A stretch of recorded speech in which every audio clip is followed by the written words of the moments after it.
Okay, we are up. So I'll call to order this meeting of the Board of Selectmen, June 2nd, 2015.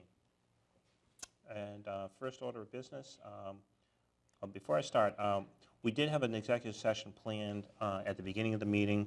We are, if anybody, nobody objects, we'll move that executive session for Governor Stoughton to the end of the meeting, but we'll still do items 2 and 3 in the order they're in.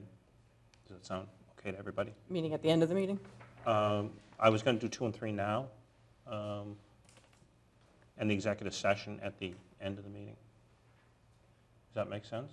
I thought the agenda got revised to Yeah. move them to the end, but Oh, okay. I would suggest, See, Mr. Chairman, that you do the selectmen open items and then move to your Governor Stoughton meeting, do your open and your executive, and then again, move it back. doesn't really matter to me, whichever order we want to take them in. So if that's fine with everybody, that's fine with me. It's fine with me. it's fine with Okay. me. Okay. Then, let's see, item 1 on the agenda is, or item 2 on the agenda is approval of minute meetings for March 24th, March 31st, April 7th, and April 29th. Can we defer the April 29th minutes until the next meeting? I think there's some typos that need to get corrected. That's fine. So I'll move that we approve the following meeting minutes as written, March 24th, March 31st, and April 7th, 2015. And I'll second that. Okay, motion been made and seconded. Any further discussion? Seeing none, all is in favor? Aye. Okay, unanimous. Confirmation of future meeting dates. Right now, we have June 16th, and we did have a June 30th that was going to be, are we still going to do? I can't do a June 30th, really. Okay. I'm not around, so I got That a was- real heavy travel schedule at the end of June. So- Right now, we don't have any items for the June 30th, Mr. Chairman, so Okay. we can just have the June 16th at this point. And Okay. on June 16th, talk about future meeting dates for July. Okay, well, we can talk about July now if you want. If you want to do 2 in July. I'm pretty open for July Yeah, I right now. am too. So, let's see, we have the 7th and the 21st.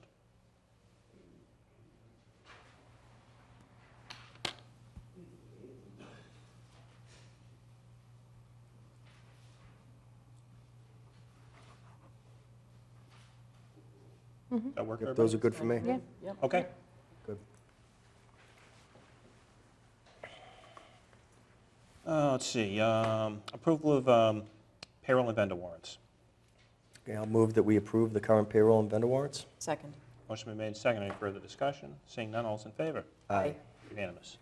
Item 5 is citizen speak. Do we have anybody that wants to speak? Yes, sir. If you just state your name and address, too, please.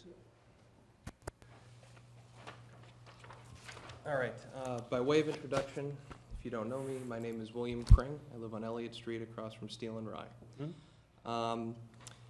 As members of the Milton community, my wife and I are very supportive of local business, whether it's Suzanne Lombardi with The Plate, Dan Kerrigan, who we have a great relationship with at Steel and Rye. And I preface my remarks with this because I am not anti-business in my neighborhood, and I want to make that perfectly clear. That said, while I'm thrilled with the business in my community, I'm not thrilled with my government. You've failed to provide me with a voice, and I'm growing incredibly frustrated with my efforts to have my issue heard. During the fall last year, I reached out to Katie Conlon to discuss the parking situation on Elliott Street. Parking, when we purchased the property, we purchased a month after Steel and Rye opened, was not like it is today. It was not as busy. It's since become one of the top 50 restaurants in Boston and highly acclaimed, been featured on national television shows, and continues to get great notoriety in the press. So parking has continued to become a problem, not only from an availability standpoint, from someone who does not have off-street parking, one of only 2 homes that doesn't have off-street parking on Elliott Street, but it's also become an issue from a public safety standpoint. As I'm sure you're aware, with the snow, that we had this winter. At one point, there were 2 MBTA buses that could not pass themselves a line of cars trying to get into Steel and Rye, and an ambulance that couldn't get through. So Katie and I communicated multiple times via email and via phone, and we discussed potential solutions to the problem. Finally, after a number of significant communications throughout the year and into early this year of 2015, we agreed to meet the town administrator, myself, and the chief of police regarding this issue. 2 meetings in a row were canceled because of the snow. No one's fault whatsoever. This was an incredible winter, and we kept scheduling meetings on days that we'd have blizzards. So I suggested, as the reasonable person that I am, mind you, this is my first time before the board on this issue, and it's been over a year, was to punt on the meeting until the spring. I said, let's wait till you get the even more pressing public safety issues addressed, snow removal taken care of, and all the pressing issues that are on your plate. So I proceeded to reach out to Ms. Conlon in the fall. Mind you, I was in touch with Ms. Conlon because that's who the Selectman's office had put me in contact with initially over a year ago. Reached out multiple times to reschedule our meeting. Never got a response. Finally, I reached out directly to the Selectman's office, and I said, listen, I understand Ms. Conlon's very busy. I'm busy as well, but I need to have some kind of a resolution brought to this matter. I waited another month, never heard anything. Reached out again, and I was told, well, the police chief is working on a solution to this, and he should be in touch with you soon. I received that email today. I will just pass this around. I brought copies for everyone on the board. If we could enter this into the record.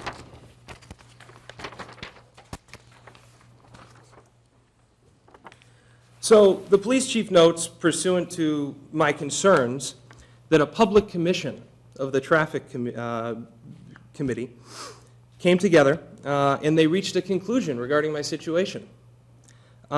This is quite disturbing. First of all, the town never notified me that the concern that I initiated was going to meet before a public hearing, which is required by law. Then, I was not involved in what the chief calls an investigation. He says, quote, our investigation of your request did reveal that your vehicle is parked on the property of 95 Elliott Street. First of all, what water can this investigation hold if no one spoke to me? If no one came and saw the parking situation during peak business hours? So in addition to not being involved in the process, the investigation is severely flawed. To that end, the police chief says that their investigation found that I had an agreement with Steel and Rye that I could park overnight. This is not true. I know Dan Kerrigan very well. I spoke with him today after speaking with the town administrator. This was never communicated to the town administrator by Dan Kerrigan. What he said was, when there is space, he tries to accommodate people in the neighborhood and doesn't say, no, you can't park in my lot.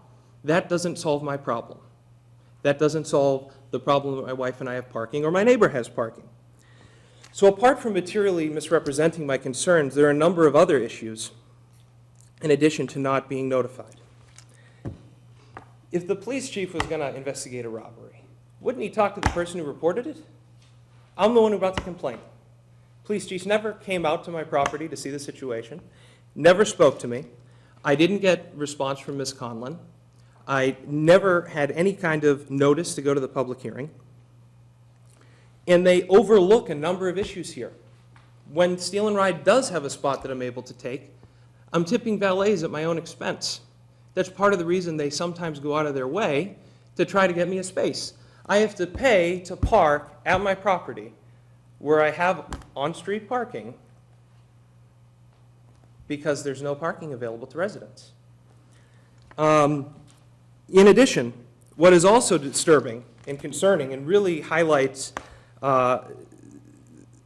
some of the incompetence of the different people interacting with each other with my complaint is that the police chief says, we've approved a curb cut.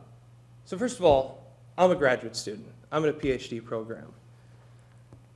I don't have the money to pay to put in an expensive retaining wall in 2 off-street parking spots at a house that I was fortunate enough to be able to purchase at the age of 26. Okay? That said, let's say I did have the money. Let's play that game. Why did they just pour sidewalks last week? They poured sidewalks, and now they're saying you can cut them up and put in a parking space. That defies common sense. So I'm going to cut up expensive brickwork and sidewalk when we could have coordinated? So I'm incredibly concerned, and what concerns me even more is the pattern of failure to involve property owners with their concerns. When I first moved in, there was parking along Morton Road. Mysteriously, overnight, the signs appeared, no parking. I was never notified as a resident of the neighborhood that they were removing parking from Morton Road. I was never allowed to voice my concern that removing 6, maybe 8 spaces from the neighborhood surrounding Steel and Rye would adversely impact my availability to park, not to mention adversely impact the business. I won't get into the conflict of interest issue that I'm aware of in that case, but what I will say is that I should have been notified.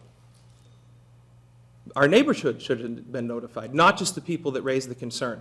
It's kind of ironic that they raise a concern, there's no public hearing. I raise a concern, there's a public hearing that I'm not invited to, in an investigation that I'm not a part of. Finally, after speaking with the town administrator today, and this is why I am sitting here today, instead of waiting to hear back from the town administrator, I received a call from the police chief. When I spoke to the town administrator, I said, listen, I'm a reasonable guy, it's been over a year. Take your time. Let's figure this out. Dan, right now, is going out of his way for the past week and a half to let us park there because of the construction. Mind you, the chief investigated me recently and said I'm parking in his lot. Yes, because there's no on-street parking either now. It's not taken up by the restaurant. There's construction all along Elliott Street, which you're well aware of. If he had involved me, he would have known that. So he says to me in a voicemail after I spoke with the town administrator, Mr. Kring, I've done all I can do for you legally. Just end on this point. I find that quite comical. He's done all he can do for me legally. Is he implying that he wants to do something different, or that there's something else he could do? Or is he implying that not properly notifying me of a public traffic hearing or traffic commission, which he's the chairman of, is within the letter of the law? I don't think so. I may only be 26 years old. I may be a new property owner to the town. But I am not someone who can be treated like this. This is unacceptable, and I'm not just going to go away because people ignore me for extensive periods of time. All that said, I hope that in the coming days, the town reaches out to me and engages with my wife and I, as they should have from the beginning when they convened a public hearing that they didn't invite me to.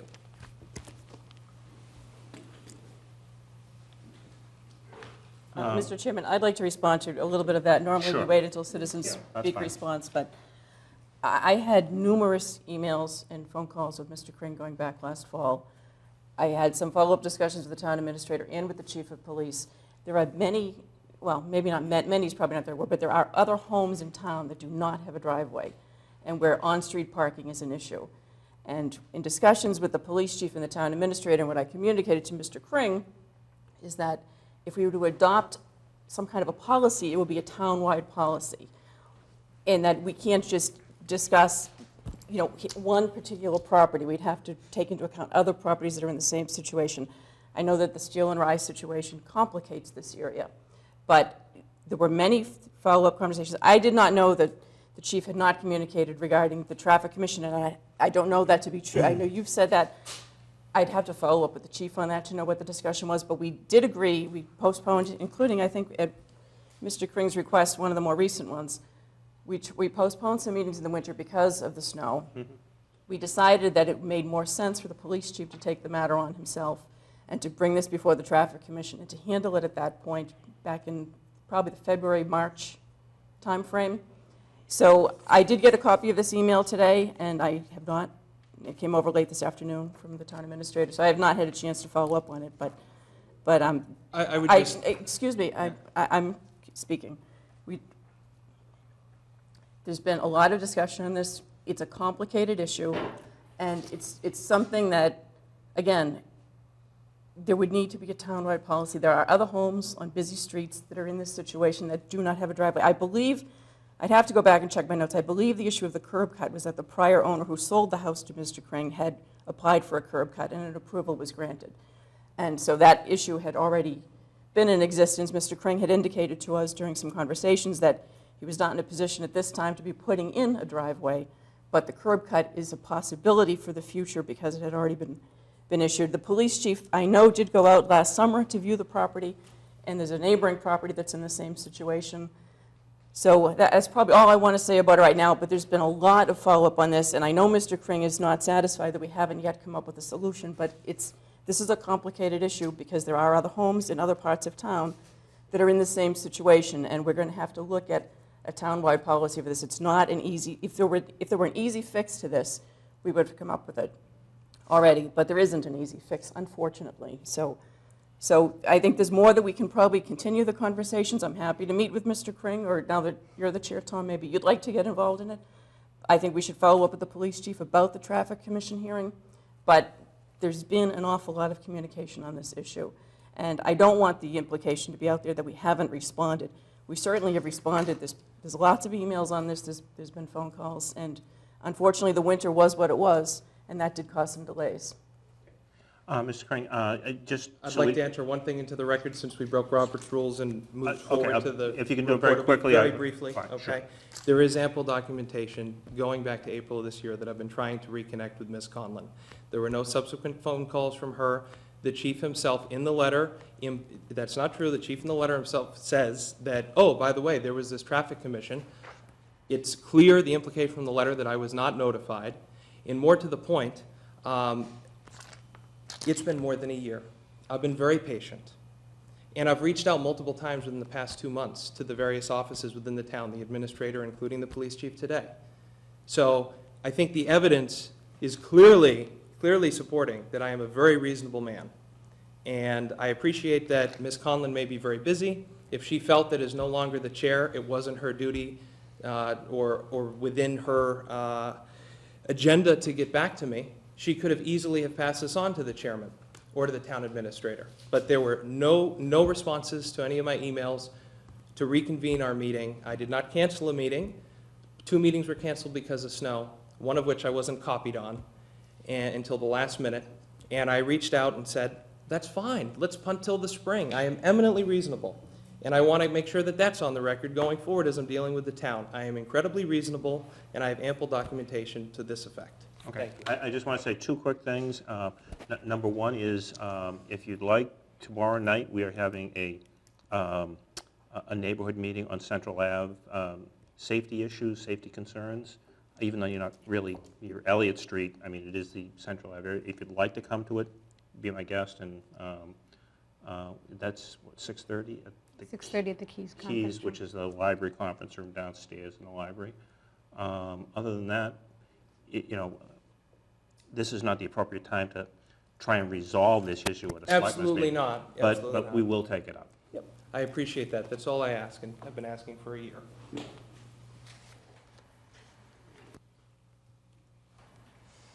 Anybody else for citizen speak? Okay.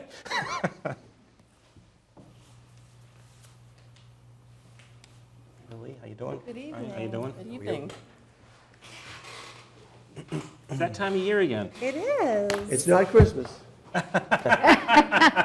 it's better. Yeah, that's right here. We think it is. So I'm Linda Lee Chardon from Clifton Road, Brian Kelly from Hope Ave. and we are the co-chairs of We Are Milton, and we're here to tell you, as you just said, it's that time of year again, that we have our wonderful Milton Music Fest and fireworks and Celtic Sunday coming up the end of June. So we just want to give you a little overview of the exciting events that we have planned, and hope that people that are watching at home will hear about it and plan to come out and join us. So you want to kick it off, Brian? Fine. Okay, so Saturday, June 27th, we're starting at 3 o'clock. We're kicking off at 3 o'clock. We're going to end somewhere around 10:30 when it's nice and dark.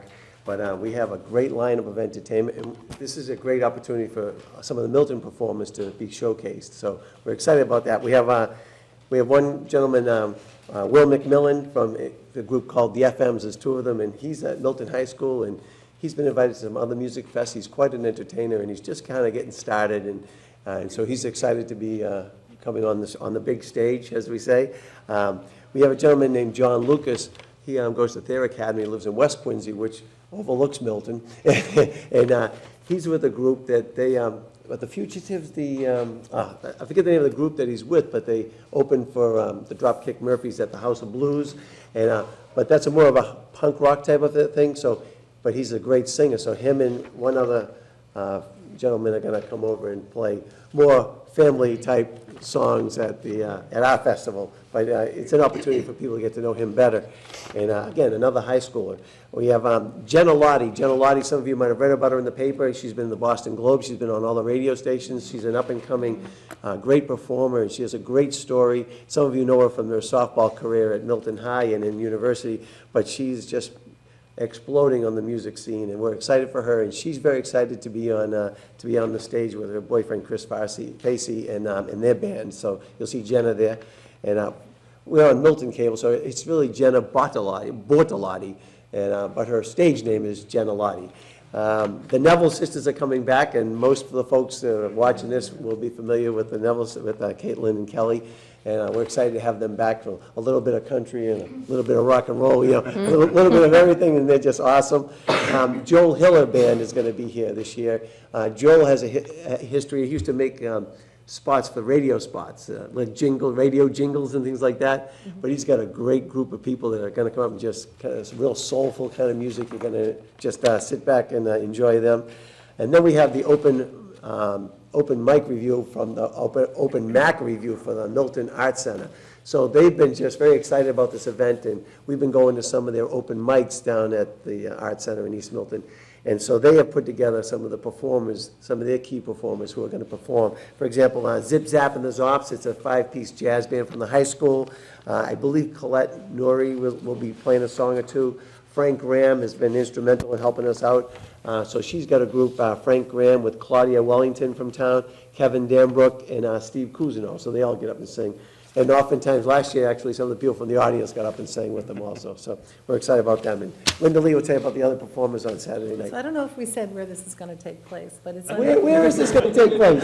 This will be at Hutchinson Field, and so off of Adams Street, for anyone who doesn't know, coming from East Milton Square down to Lower Mills, and that beautiful field that overlooks the city of Boston. And it will start, these events will start around 3 o'clock in the afternoon and go right through till dark when the fireworks will go off. So after all of the great things that Brian has described, we will be having a kids karaoke, which was a huge favorite last year because the kids were just so adorable. Anyone that was on the field and wanted to come up and perform could sing, and they were just great.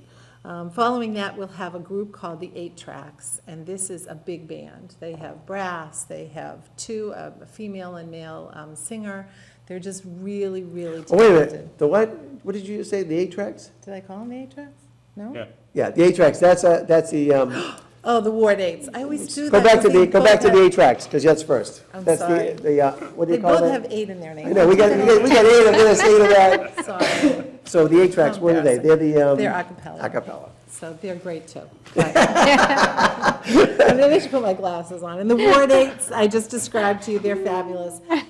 Jackson Blue from the radio station is going to be there again, being our MC for the night, and he brings a lot of liveliness to the celebration of the day. And the end of the evening, just before the fireworks come on, we are very excited to welcome the New York City Emerald Society Pipe and Drum Band, which will be quite impressive as they march onto the field and up onto the stage. And it's going to be a huge stage that overlooks the city. So it's really a full evening of festivities, and we're very excited to present it. But that's not all, because there are lots of activities that will be going on throughout the day on the field, on the street. There'll be food trucks and things that you could purchase.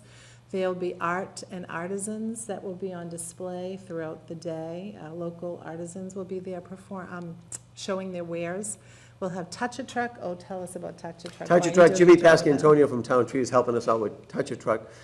Last winter, I got to ride in the the payloader.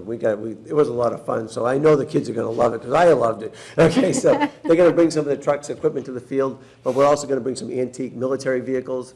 We already have a British tank from World War II coming. It's unbelievable. So like from 3 to 5 or 3 to 6, depending on how long I can keep them here, they're gonna come over to the event, so that's gonna be Kids awesome. can climb on them and touch them and. Fruit Center is sending, I think, their tractor trailer, and think they put a slide off the back, the kids can run in the back and then slide down the back, so. My kids are watching, I don't know if they're gonna get to bed now after all this. So plan on staying for the whole evening, you know what I mean, the afternoon and the evening, and it's, there'll be ice cream, fireworks, there'll be glow sticks and stuff like that. Face painting, the art museum is gonna do some face painting, some other crafts. The trustees of reservations are gonna be there, and they're gonna be running some different things, so people are interested in the land and a little bit of the background of the place. They'll be having a table there, and they'll have some activities, so that's gonna be great. And then what about Sunday? Well, it gets bigger and better every year. Oh, the So fireworks, right after the Emerald, the Fireworks fireworks. will be going off from the river, and they will be set to music, and it's quite spectacular. It's our version of the 4th of July right here in Milton. If you ever come back from the boat, Yeah, I know, I do like going she down. goes out on the boat to get the CD from these guys. Okay. So we can play the music. Okay, here we go. So Sunday, we have a whole afternoon of festivities, starting at 1 o'clock and going through till about 8 p.m. It will be a whole Celtic Sunday, and we have Aaron's Melody, we have the Fenian Sons, Patsy Whalen and Paul Kenny, who, if you follow Irish music, they're pretty well known. Our own Pauline Wells and Devery, and we are really excited to offer or present this year Gaelic Storm as our headliner, and they are coming to us direct from Ireland. They actually are the band that performed on the Titanic, so, in the movie The Titanic, so it should. They didn't go down with the great. Titanic. No, they didn't. The movie Titanic. Not quite that old. And again, there'll be food and lots of fun, and it's a family, bring your chairs, bring your blankets, there's food to buy, or pack a picnic, so it's really. It's gonna be great community totally event.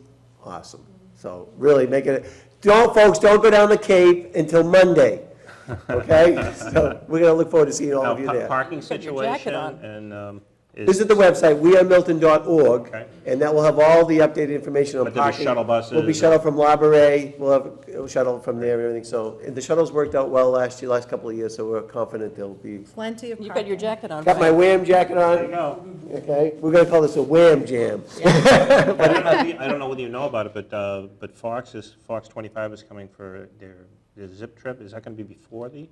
Well, I was going to announce that under my town administrator's report. I know, but I thought this would be an appropriate But we time, are. It's gonna be a because great if we announce weekend. that on Yeah. Fox 25, we're going to get tons of people there, I think. Yes, Well, and that would be we have fabulous. mentioned that to Gene Levangie of Fox 25 News, and he's supposed to be reaching out to We Are Milton. Fox 25 News is doing their zip trip Friday morning, June 26th. Exciting. And they'll be here setting up at 4 a.m., and we'll be ready for the show at 5 a.m. And Will they be right here in front of you? they haven't picked the location yet, they're still, Hutchinson Field would be a great spot. That's right. yeah, they're looking at a couple of different locations. They scouted here, they scouted Cunningham Park, so they've scouted a few different, I don't have the exact location just You yet. know the stage arrives Friday afternoon. Yeah. Too late for it, yeah. Oh, wow. Yeah. Congratulations. Well, thank So you that'll for be your a great support for this weekend. event. Thank you.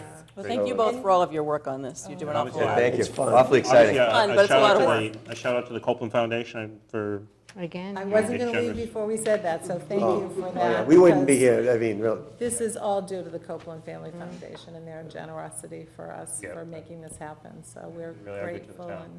And It's about community, Mm-hmm. you know, and so we can resolve differences in the community at a big event like this. Maybe if you Everyone come to the comes event, you'll meet together. some people, and maybe things will happen that we'll all be happy with. So, hey, we're looking forward to it, appreciate what you're doing, and we'll see you on the weekend of the 27th, 28th. oh, great. Thank you very much. Thank you. Okay, anybody else with citizen speak? Okay, seeing none, move on to item 6, which is a CAC update from Cindy Christensen. Hi, Cindy. Aye.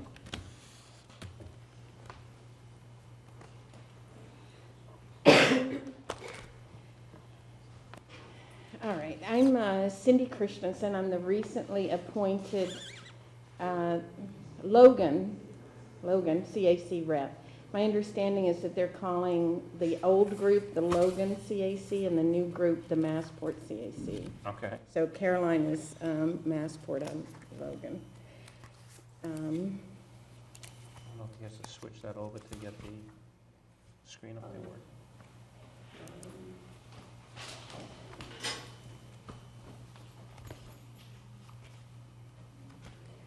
So what I want to, there's three things that I prepared to talk about today, and the first is what's going on as far as the Logan CAC. The second is information on how one can make noise complaints, and the third is the recent hearing on the 4L RNAVs. It occurred to me, we can make I know you probably can't see some of this, but we can make these slides available. So what's going on with the current Logan CAC? This is part of the Bland, what's called the Bland study, and the final part of the Bland study, the phase 3, is to do some testing so that there's more equitable distribution of flights around Logan Airport. Currently, the CAC is working with the FAA and a consultant in Massport on test 2. So I'm coming in kind of in the middle of test 2. They've done test 1, and I just want to give a brief update on what test 1 was about, and then I'll tell you a little bit more about test 2. This first slide or page is meant to look confusing, because what I want to point out is how difficult it is for anybody who's CAC to interpret what gets thrown at them. So what I did when I got this was back a while ago. I created a different way of looking at this that I hope is easier for people to understand. So what happened in test 1 of the Blands, the purpose of test 1 was to try to see if the FAA, the tower at Logan Airport, could change configuration so that the runways that they used to end a day were not the same that they used the next morning. So the idea was, let's let people go to sleep at night, or if we don't let people go to sleep at night until midnight or something like that, let's not wake them up the next morning. So that was the rule, what they were trying to accomplish in test 1. Test 2 gets a little bit more complicated. Anyway, back to test 1. What they came up with was something like this. They have 6 configurations. What I'm showing here is their configuration number 1. And the top box that's in blue shows 4/9. The 4 represents arrivals, the runway for arrivals, the 9 for departures. So configuration number 1 would be 4 for arrivals, those fly over Milton, and 9 for departures. So if they were using 4 for arrivals, 9 for departures, the next morning their first choice to work towards this goal would be to choose the configuration 33 for arrivals, 27 for departures, or flipping that. Now, that would be their first choice, and they would kind of get bonus points if they were able to do that. Their second choice, which they sometimes have to go to if wind is a problem, that kind of thing, would be 27 for arrivals, 22 for departures, and their third choice would be 15 for arrivals, 9 for departures. The problem appears in the first 2 levels. So when they're using 9 for arrivals at midnight, and then they switch to their first choice in the morning, 33 for arrivals, 27 for departures, or 27 for departures, 33 for arrivals. The 27s and the 33 departures both go over Milton. So many of the people who have put up with the arrivals until midnight could be awakened in the morning by departures. This mainly happens over in the middle to western part of Milton. But the FAA would consider that a successful configuration change. So that's one thing that I'm trying to work on, making sure gets changed, is that there's many people, just because they've changed configurations, there's many people in Milton who are suffering up until they can't go to sleep at night, and then they're awake at 5:30 in the morning. So as I mentioned, there's 6 of these configurations, and you can see why it kind of gets complicated. But this is what they were doing with the first test period. There were a few little corrections that I found, which the consultant is now corrected in their test 1. The only, out of 6 configurations and changes, the only one that that is beneficial to Milton is this configuration number 6, where 15s are used for arrivals, 9 for departures. The problem with this is that that configuration is used about 2% of the time. And so as you see, there's nothing over Milton in the first choice row here. There's nothing over the second choice. We have Milton departures, the third choice, Milton arrivals. But this is our best bet, and it gets used very little. So this is one of the things. The test 1 period is completed, and I've got some statistics on that to show you. So there were 56 days in the test number 1 period. It ran from November 12th to January 8th. This is the time of the year when we get northwest winds a lot, which means that the 27 departures and the 33L departures are being used a lot, and the 4s are being used a lot less. Out of those 56 days, over half of the days we had both arrivals or departures at night, and then waking up residents in Milton in the morning. Cindy, one quick question. On those days that we had night and morning over Milton, were they in the same area of Milton? Yes, I can show you. I think I've got a map up. So this, if it's large enough, this is a map of the flights over Milton. This one, the 2 dashed lines are the departures. This one that my pointer is following is the 27 departures. And the one down here is the 33L departure. Now, there's a 1 nautical mile corridor on either side of this, and that's quite substantial. I should mention, Alan Bishop from DPW has been working with me very hard for about a week now to get these nice maps ready for us. They were just done this afternoon. We also have the map with corridors, which basically would show you, that the corridor for 27 overlaps with the corridor for 33L. So basically anybody in Milton from about here to here, if the pilots are following the RNAV paths, are having low-flying departures flying over them. The departures start on 27. 27. They start at about 3,500 feet, and then they're climbing. Which the general rule of thumb for departures. So if you have a departure at the same level as an arrival, the departure is about 10 times louder because of the revving up of the engine. Now, one of the other problems that Milton seems to have is that they are a lot of what they call the cowboy pilots, so they don't necessarily follow the paths.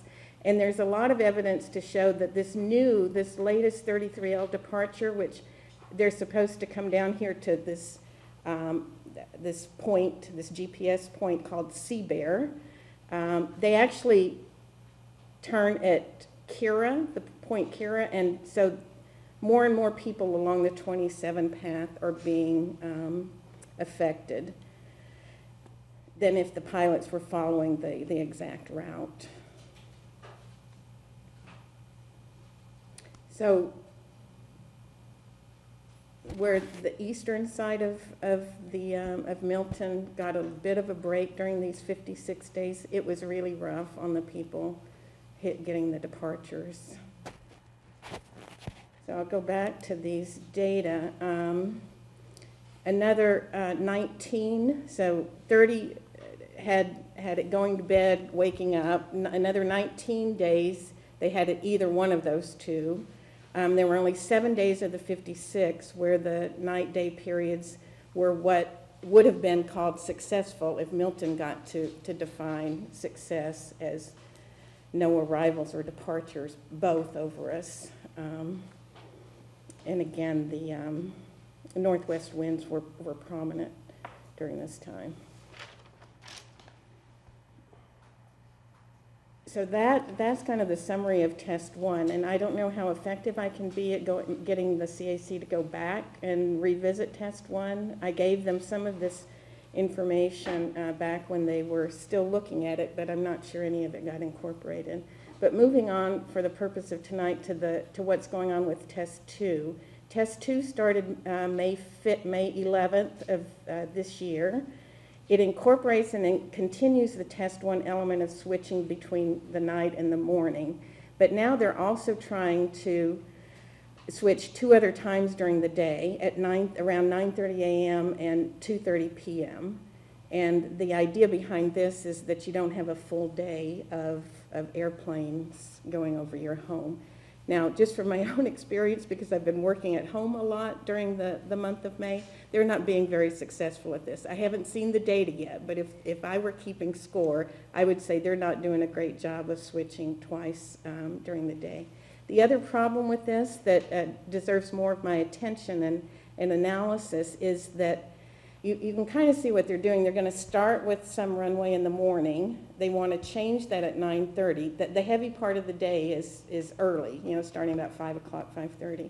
They're going to change that at 9:30 and then change it again at 2:30 when things pick up again. So we could get a break. My guess is what they've got in their mind is we'll give Milton maybe a break between 9:30 and 2:30, and then we'll hit them up again when the times when there's a lot of planes. But that's just a guess on my part. I haven't seen the data yet. So test two utilizes a similar approach to test one in that it relies on FAA and Massport to make the decisions about what they change to. What I've already noticed in my few weeks as being CAC is that FAA and Massport just decide if they want to listen to the CAC or not. There's not a whole lot of cooperation. It's almost like we're the stepchild and they're the two parents, and if we say we want 2 popsicles, they get to say no. So test 2 started in May 11th, and it's scheduled to last 3 to 6 months. After test 2, there's supposed to be 2 more test periods, and I don't have information right now on what those are. So that's the update on the new role that I'm taking. There's a CAC meeting about this in early July, so I can report more then. The next thing I wanted to mention is that we encourage people to make complaints to Massport and the FAA when they're disturbed by the noises from the planes. So what this table is showing is there's columns of number of reported complaints in 2014 and the number of callers in 2014. This is number of reports in 2013, number of callers in 2013, and then this goes back a decade to 2003 reports and callers, and these data come from Massport. So there's 81 communities in 2014 that where at least one resident called to complain. That was up from 74 in 2013 and only 51 in 2003.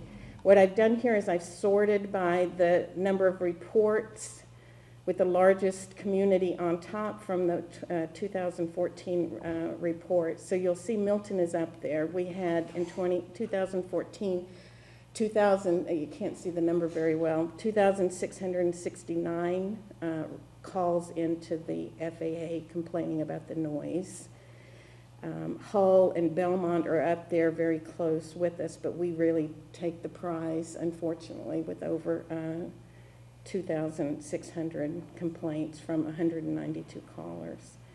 So again, we can put this up on the town website, but there's, just so the people at home might, they probably can't see this very well, but there are 2 ways that one can file an official complaint with the FAA and Massport. One is online, and this has a link, but of course it doesn't do anyone much good who's watching this, but we will post it. The other is this phone call. So you can call in, you can say whatever you want, the planes are driving me crazy, or there's, it's been 2 days now, whatever you want to do, and the FAA will respond to that. Cindy, can you read the number up? Because I'm looking at the monitor over here, and It's not it's showing not up. coming up very well on the TV screen. So why don't we Yeah, just read off the numbers Okay. in the email address if you have it? Yeah, this is a website, so Or you Google it. it's, yeah, Okay. That's Yeah, what- We'll put it on the website. yeah, we It can is on put our that one up. Okay. Yeah, the way I find it is I put Logan Airport noise monitor, and it comes up in a Google search. But the phone number is 617-561-3333. 617-561-3333. And they answer during business hours, and you can leave a message that they will respond to on off hours. I've also got my phone number and email address here. I have been getting a few phone calls, which I welcome. If anyone has questions, or if there's something I can do to try to help somebody, I can't get rid of the planes, but I can help somebody file a complaint. My email address is clcmilton@gmail.com, and my phone number is 617-322-9323. And we are going to be putting all of this information up on the town's website. It went Yeah, on the did you website want- today. Did it go up Yes. today? Okay, great. And I just wanted to mention that I know a lot of times people, complaint is a bad word, but it really does help the town of Milton to make these legitimate complaints. If it's really too much for you, if you're losing sleep, losing work productivity, if your kids are being scared, or you're worried about the health effects from the planes, it really does help the town of Milton to make a complaint. So it's a legitimate complaint to make, and I encourage people to do it. So if there's no questions of those two topics, I wanted to move on to this, the latest information that we have about the changes coming to Milton. So there recently was an FAA hearing back in the middle of May about 2 new flight paths over Milton. And I wanted to start off with a little bit of explanation. I wanted to give people some information on what has been going on with the technology within the FAA, why it's causing us problems, and just 2 of the terms that get thrown around a lot, the concentrated flight path, RNAV, and the noise metric, DNL. I just have a couple of slides on that. But first I wanted to mention that Milton's not alone in this concentration of flight paths going over our town. We do seem to be the hardest hit in the Logan area, but there's many communities across the nation who are dealing with this too. This is an example of a web page with links to news articles and talks from politicians on what they're trying to do in their own town. So FAA's next gen technology, this site claims, is neither clean nor environmentally friendly. It says U.S. politicians and residents speak out against the misery of being crop dusted by the FAA's low altitude next gen flight paths, the health effects, loss of sleep, property devaluation, and the carcinogenic air it brings to the environment and cities. So you can see, you can't read what's written underneath there, but you can see there's cities like Phoenix, Chicago, New York, Washington, D.C., California, Santa Cruz, even places outside of the U.S., such as Germany. So there's a lot going on, and it seems to be caused by this new technology that the FAA is using. The next thing I wanted to mention was just make sure everyone understands what RNAVs and RNPs are. And if anything I say along the way, if I know you guys are up to date on some of this terminology, but if you think the people listening might not know, then please stop me, because it is very confusing, and the stuff they throw at people is just amazing how difficult it is to understand. This is one graphic that shows quite well, I think, the change in one of the aspects of the next-gen technology is that they're changing the way pilots fly. So the graphic on the left is the conventional procedure. They figure out where they're going by ground base locations. And you can see the graphic on the left has quite a wide blue corridor around it. The one in the middle is an RNAV procedure, and this is part of the next-gen technology. They claim it increases airspace efficiency.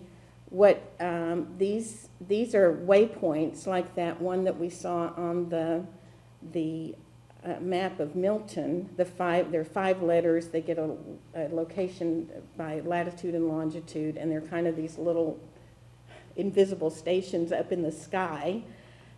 So these are waypoints, is what they call them, waypoints. And if you notice that the corridor here is quite a bit smaller than the corridor from the conventional procedure. The next step over is what's called RNP, and even Milton hasn't talked about RNPs a lot. RNP requires additional software and technology inside the cockpit, and airlines like JetBlue have this capability. So RNP, notice the corridor is even smaller now, but one of the things that I discovered just this week that I hope will someday be beneficial to Milton is that with RNPs, they're able to make, one of the things that they say is good about an RNP is they're able to make curved paths. Right now with RNAVs, they start off about 10 miles out, and they need to come in on a straight path, and that's what we get in Milton. Like I said, this is the first time I've heard this about RNPs was this week, is that they're capable of making these curved paths. So it would be really nice if someday they could come in over the water, but I don't want to bring up any false hope. I do want to mention, though, we have a wonderful gentleman in town, Gene Brown, who I think you guys probably have heard of. He keeps statistics on runway use. And he mentioned to me back in the 80s, I believe he told me, that they replaced some kind of technology, microwave technology, with this new next-gen technology. And one of the features of the microwave technology was supposed to be that you could have curved landings, and that feature was supposed to be migrate over to this new next-gen technology. And he didn't know for sure if it had. This document that I found does make it seem like that is something that they may have in the future. So that's what an RNAV is. And RNP is just more narrow and fancier. They can fly planes closer together with the RNP also. So in the Boston area, the RNAVs started along these. So these are the dates of when they implemented RNAVs at Logan Airport. So for the, if we go down here to arrivals, which is the 4L4R, RNAV started in December of 2011. So you can see from this that these are pretty recent dates. And so people who have said, well, I grew up here, they never bothered me, it might be that it's bothering someone who lives in that same house now because of the concentrated paths of these RNAVs. The 27 was updated in March of 2013, around the same time that they were implementing the 33L RNAV. Those are the 2 departure ones. So what they're doing now, what this hearing was about, was making a new RNAV path, actually 2 RNAV paths for the runway 4 left. Okay, the noise metric DNL, because that's going to come up in some other slides. This is how Massport and the FAA calculates noise. So because I teach statistics, I use this little graphic a lot. When you have, we have silent periods with planes, and then we have peaks of noise. And anytime you start averaging, which they do, averaging the noise levels, you remove kind of the pain. You remove the nice times, the quiet times, but you also remove the pain. So the little saying in statistics is you have your head in the snow, your feet in the fire, but on average, what are you complaining about? And that's similar to what's happening with the DNL noise metric. Now this noise, the DNL, it stands for day-night level. And it's mandated, Congress mandated this back in 1973, I believe it was. So that FAA uses it, and they use it because they have to use it. So this is just a little graphic trying to show that this might be where your noise level is when you're enjoying the conversation with your neighbor, but then a plane goes by, it peaks. But on average, you should be just fine. So that's the line here is just showing an average. What they do is they average over a day, and then they take the 365 days and average over a year. So you can imagine, it's just not a very good metric. It's just not. Massport attempts to reduce noise by installing insulation, new windows, blah, blah, blah, but in order to get those benefits from Massport, you have to have a DNL level of 65 or greater. And they measure these DNLs by census blocks, so very small units, and no one in Milton has over 55 decibel estimate, and that happens to be in the middle of the Neponset River where nobody lives. So the FAA loves this 65 DNL value, and they try to reduce how many people are under it. This graphic shows that in 1990, a whole lot of people had DNL 65 or higher. In 2000, still quite a few, but look what happens in 2012. And it's all because of the concentrated paths. They're taking away, they're just piling it all up on some people and removing the numbers. So if you count the number of people, it's really gone down. They like to do these noise contours. So this yellow line is showing what the area around Logan that was, what is that, 2000, and how it's shrunk in 2012. So this is also kind of recent news. Even the FAA seems to finally be getting that this DNL metric is not the best thing in the world. They announced this, I guess last month, May, that they're going to evaluate whether or not it's working for them. I'm a little bit suspicious of it, but they're going to evaluate the DNL measurement. How DNL plays into what is going on for us with the 4L is that the significance is defined in terms of DNL. So a DNL of 1.5 or higher change from something that they're going to do, like put in new RNAVs over Milton, would be something that would force them to have to do an environmental assessment, but only if you started off at being 65 DNL or higher. If you're between 60 and 65, your increase would have to be 3 decibels, and it would have to be 5 decibels if your DNL is between 45 and 60. So remember I said all of Milton is 55 or less. So this new procedure that they're putting in order for them to have to do more of an environmental assessment, we would have to have our average DNLs go up by 5, which is just a huge amount when it's averaged over a year's time. So now I'll move on to some information about the hearing that several of us, including Katie, attended, and some of our elected officials at the state level also. So this is information that I'll just read briefly. The FAA held an invitation-only hearing on May 18th to present information on 2 new RNAV arrival flight paths over Milton. We'll be putting up copies of the presentation on the town website. We'll also be adding an unofficial map of the flight paths. It's unofficial because we've created it, although we've used information from the FAA to create it. So we know the waypoint, latitude and longitude and things like that.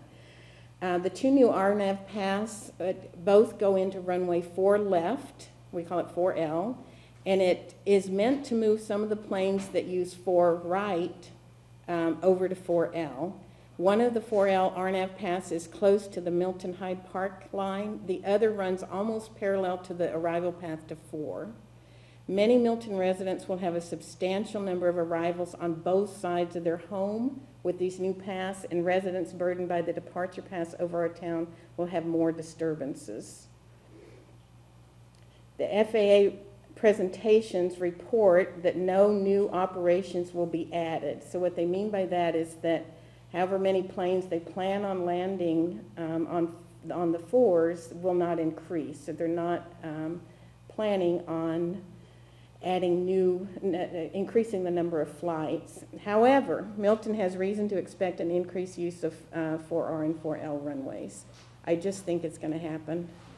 Many times the Logan runway configuration choice is 4R, 4L for arrivals because of high demand. These arrival runways also are the calm wind runways, which increase their use.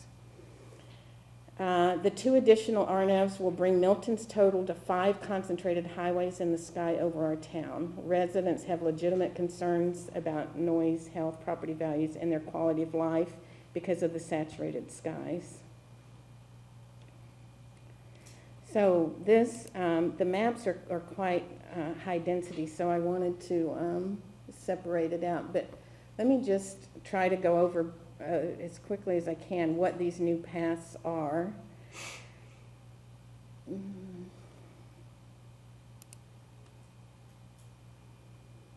So there's Milton, and again, each of these has about a 1-mile corridor on either side. This one is the 4R. This is the one that they're using right now. They love to use the 4R, and there's nothing that's due to change about it other than that they plan on moving some of the planes off of it and onto the 4Ls. There's 2 RNAVs that they're implementing for the 4L. Let me talk about the one along the western side, along the Hyde Park side first. This is the one that JetBlue came up with, and they call it a visual RNAV. Currently, it's only for JetBlue to use, but it is, they mentioned at the hearing that other airlines will be kicking in and starting to use this too. What's unusual about this 4L visual RNAV, it goes along the Milton Hyde Park line, but there's also this other point that starts here in the middle of the Neponset River, and that's part of the visual. So what my understanding is, from corresponding with one of the JetBlue pilots, is that some planes, like if they're coming in from over here, they'll line up here and go from this waypoint, Hockey, up to Farmer, and they'll just go right into 4L that way. However, if somebody is kind of coming from over here and 4R is too congested, they can set their sight on this Witter waypoint. So that would mean crossing over Milton basically anywhere they wanted. And then they eventually come in here and join this path at, I don't know what that might be, Schmidt, we'll call it Schmidt, and then go on into 4L. So this is an unusual arrival path in that it's got this little short piece here that puts them on the RNAV path, but over here, they are not on a particular path. Now this RNAV is actually the one that's going to get the heavier use of the 2 by prediction. So that's the 4L visual path. The 4L GPS, what they're calling 4L GPS, we do not have the exact locations for, but we use their maps to come up with an approximate path. And you can see it's not exactly parallel but it becomes closer and closer to being parallel to the 4R as you get closer to the airport. Now, the 4L GPS was something that came out of the blue. We just learned last night that the CAC did not know about this, and we actually don't know why. But this is the GPS, and it's projected to get some of the flights from the 4R, but not as many as the one on the western side.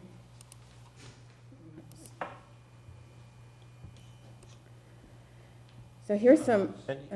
I honestly don't want to cut you short. But Okay. Could we wrap it in a few, just because we Yes. have such a long agenda? Yeah, no, that's fine. I was hoping you would tell me if this is going on too long. Because we can put these slides up. Sure.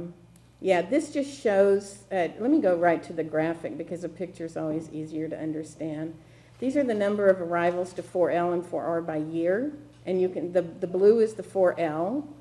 Then this has been without any RNAV path. This is what has happened over the years. This, if we looked at just 2013 and 2014 and we used their projected numbers, this is the way it would look.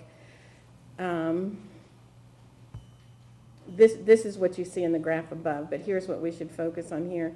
The path on the western side of Milton would go up almost double the number of paths.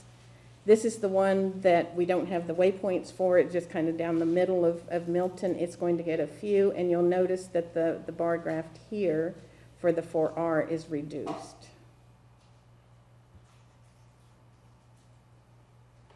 This is a graphic that just shows over the years, the 4s get about 4,489 arrivals per month. That's a lot. Yeah. I will skip health and air quality concerns. I'll skip why I think this is happening to Milton, but I'd be happy to tell you some other time. There's some slides that from the presentations that go over these the NEPA requirements that will be quite important for town council and for the Airplane Noise Advisory Committee to be up on. Definition of exclusion, which is kind of what's causing the problem for us here.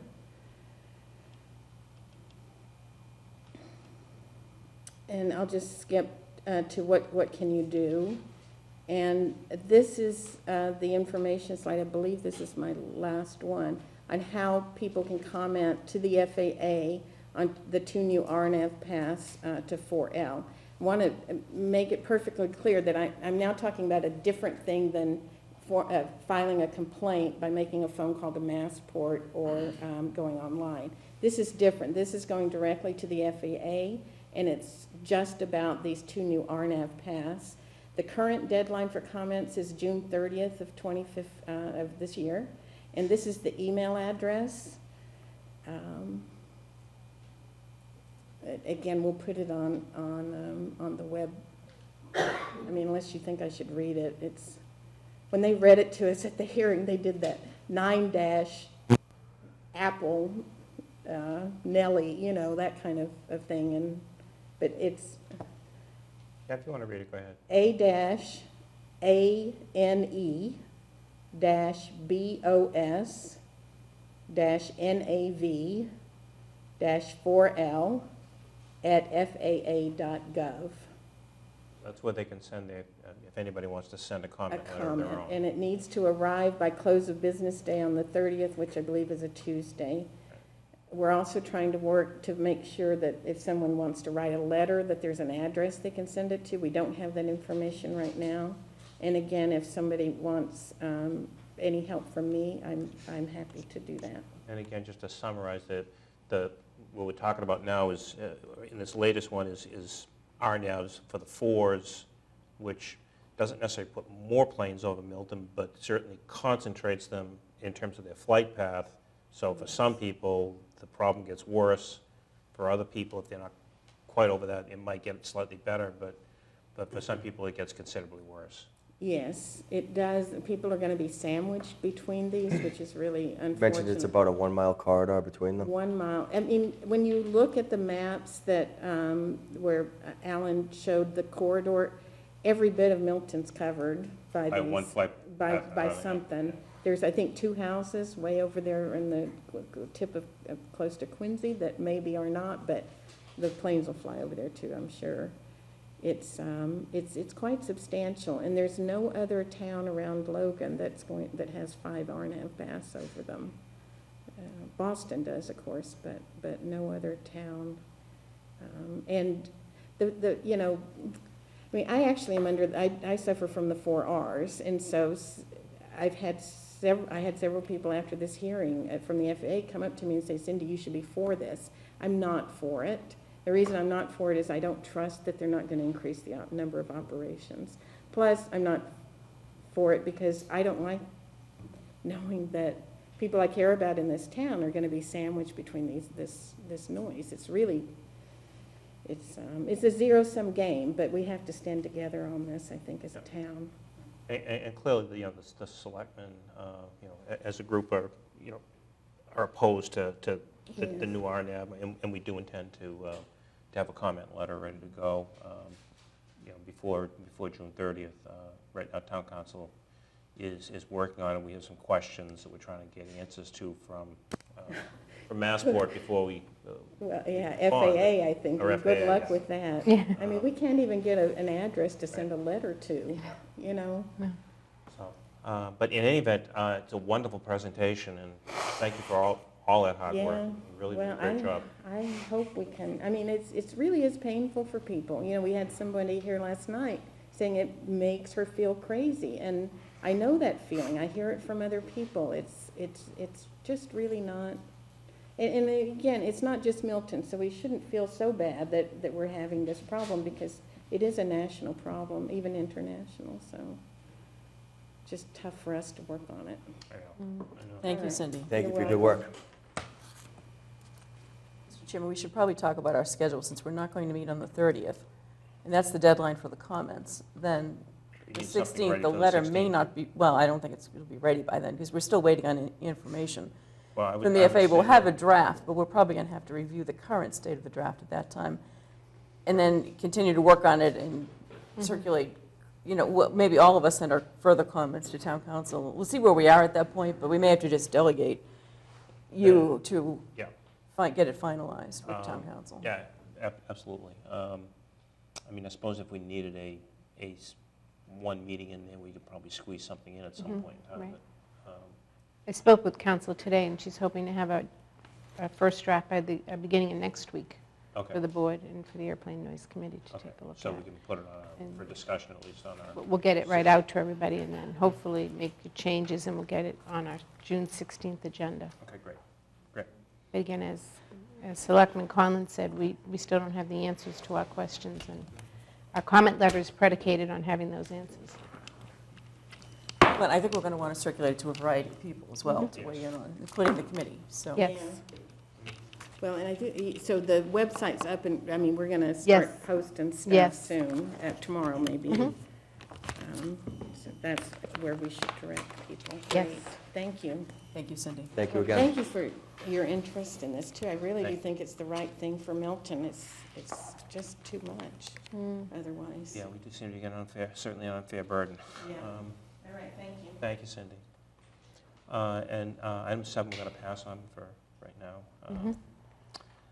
So item 8 is the Curry College Yule and Link contract. We'll move to authorize and sign a 1-year extension amendment to the contract between the town of Milton and Curry College regarding the management and operation of Max Yule Memorial Rink, to commence on May 1st, 2015, and end on April 30th, 2016. I'll second it. I think I just had 1 or 2 questions on these. Motion made and seconded. changes. Okay, further discussion, Ms. Conlon? Basically, this contract was, it's really an extension of the contract, but when you look at the contract, there were a number of things from the 2013 contract that had to be, a couple of things had to be cleaned up. One thing had to be clarified, and the rest of the changes are really just kind of rolling it forward from the 2013 language, which set certain numbers and limits, to 2015, 16 language. Or, 16. yeah. So that's what a lot of it does. But so I've gone through it. If you have any specific questions, So I can- noticed in number 4, so we're taking out language that says that Curry may change the allocation of ice time Right. in That's its the sole most discretion. substantial. And That's I the most think, substantial. and we're replacing it with number 2, paragraph number 2 here, right? Yes. Which gives Curry, as the manager, the right to make changes in ice time in compelling circumstances. And there's a few of them listed here, such as either the high school or the college being in tournament play that might Right. require a change in schedule. That's correct. And so the idea was that it really, the original, which got a lot of criticism because it was so vague in its wording, was that Curry at its sole discretion could make changes. What it was always meant to be was in extraordinary situations, such as when there were tournaments and things, and they because you obviously can't move a tournament, you can't move a championship series, and so when they conflicted with something else, and so this makes it more clear that that's all we're talking about. Right. If there's anything else that Curry would want to change in terms of ice time, they would have to come to us for approval to do that, and certainly we would hold that to a very high standard. And I think from a prior meeting that we had, we said that that was pretty much the historical precedent, that those were the circumstances in which Yes, Curry was making that's changes, correct. really were where there were situations like that, where there's a tournament or, or for some reason the rink had to be closed, that sort of thing. The other question I had is these numbers in numbers 9 and 10, I'm assuming these were vetted with Curry? Yes. Yes. Yes. Okay. Okay, otherwise, I thought the changes looked pretty reasonable. Okay. Any other comments? Seeing none, all those in favor? Aye. Aye. Unanimous. Gender. Let's see. And the next thing I have on the agenda is item 9, Yield Rink Public Skate Hours.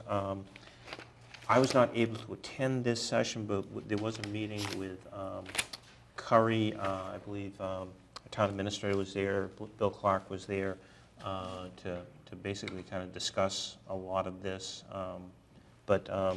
And Milton Uthock, was there too. yes, that's what I wanted to say. Basically, what we did is we came up with the public skating.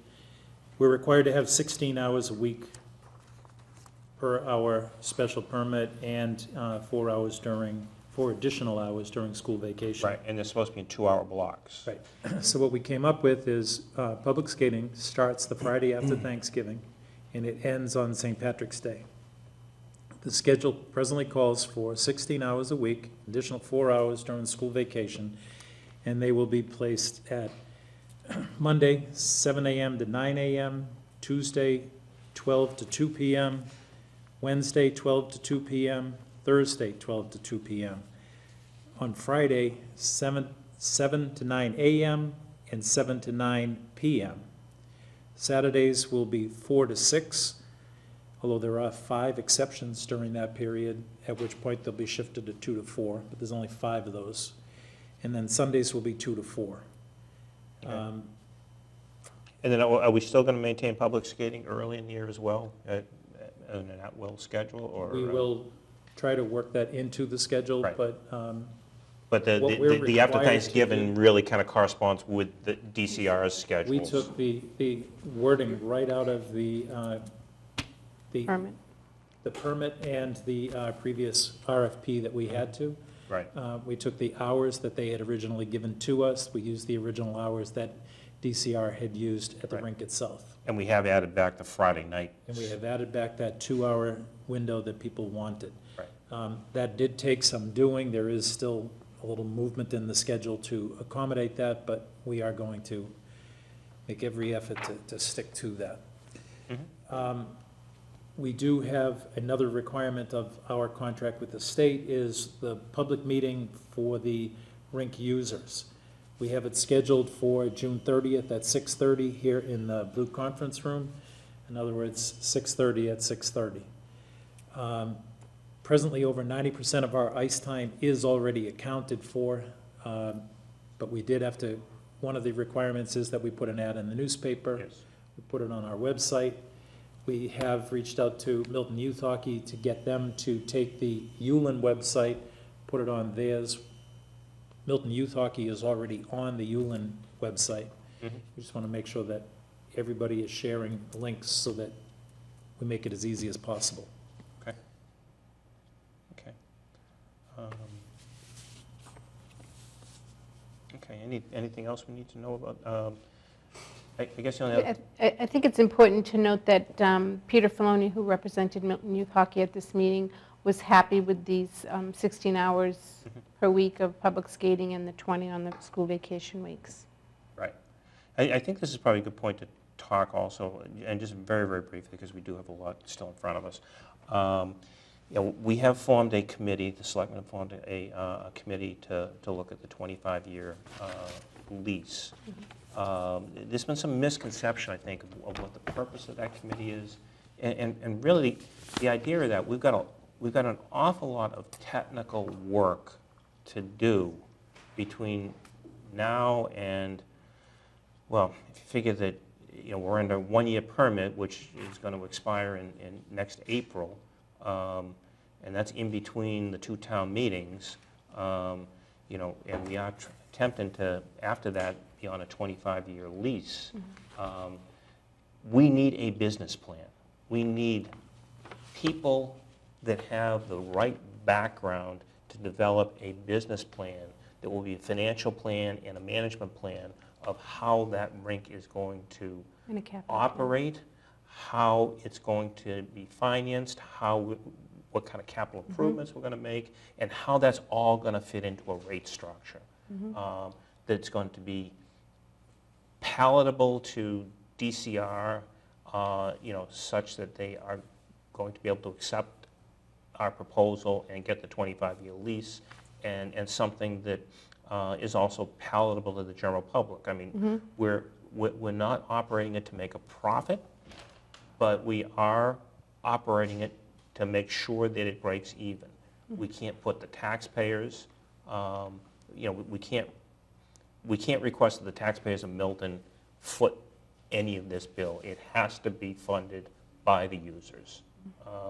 So that is a tall order, and it can't just be anybody.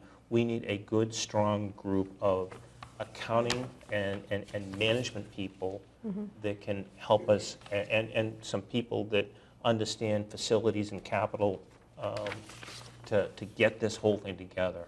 And that's the purpose of that thing, is to do the groundwork that will lead us to a proposal that we can put, and that proposal will have numbers in it. That proposal will have projections of cash flow and projections of you know, of profit and loss and capital plan in it. So that's what we need, and I think we've got a good basis started. So that's kind of where we're at, you know, with the committee.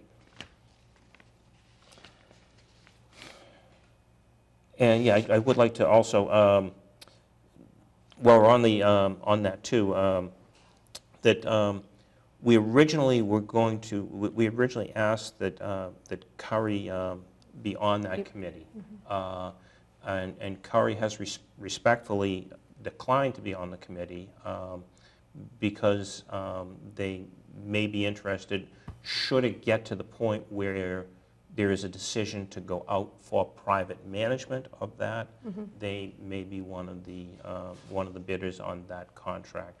We don't know. We haven't got to that point yet. We don't know if we ever will go out. We may decide to manage it with our own employees. We just don't know yet. Yes, it's preliminary in how our thought it's right going to now. work. But Curry will, Mr. Chairman, Curry will be available to that committee on an advisory level. Correct. Since they do manage the Which rink they have now. all the institutional knowledge Yes. of, you know, and they will be invaluable in terms of giving that committee some information. Right, but they will not be involved in crafting the lease Correct. and the capital plan and the pro formas. Correct. On that, Mr. Chair, I know this is still a working committee. I'd like to add that I have met with Peter Filoni from Milton Youth Hockey and other members of the hockey community, and it's still their desire to have another representative from Milton Youth Hockey. And I don't have a problem with that. I just ask that that representative, given what I said, this isn't a committee to decide on how ice time is allocated. We already know how ice time is going to be allocated. It's going to be allocated in accordance with basically what DCR has requested in their RFP. To that extent, we're going to try and put that. But we need some technical people. Sure, and to your charge of that, maybe I think it's possible we could find somebody from that, And that's from fine. that group As that long as- could add, some Because we do have operational openings, or expertise or clearly. financial expertise to get us to where we want to be. And then I think that, in a measure of trying to be inclusive and to get to the final product Sure. that we all want, which I think is a good product. I think that, we ought to still keep the lines open to consider that. Sure. No, I have no problem with that. Okay, and I think the only other thing we wanted to talk about Yule and Rink was the public skate, and just to kind of forewarn that DCR has allowed us to, increase the rates that we charge for both the nonprofit and for-profits during prime-time hours. That's So right. those user groups will be seeing a rate increase. That's right. And we've already talked to them about that. DCR has also allowed all of the permittees, which we are one of, to charge for public skate not to exceed $5 per hour public skate. I think we haven't voted it yet, but I think the consensus probably is to have some charge for public skate. We're still just in the process of determining, gathering information to see what other rinks are charging, because most of them are going to be charging. That would be helpful to know what other rinks Yes, practices are. we're currently researching that now, Okay, good. and getting that information and putting it So into a we'll have spreadsheet. to bring that up at a future meeting. And that's about it for Curry and for Ewan. Okay.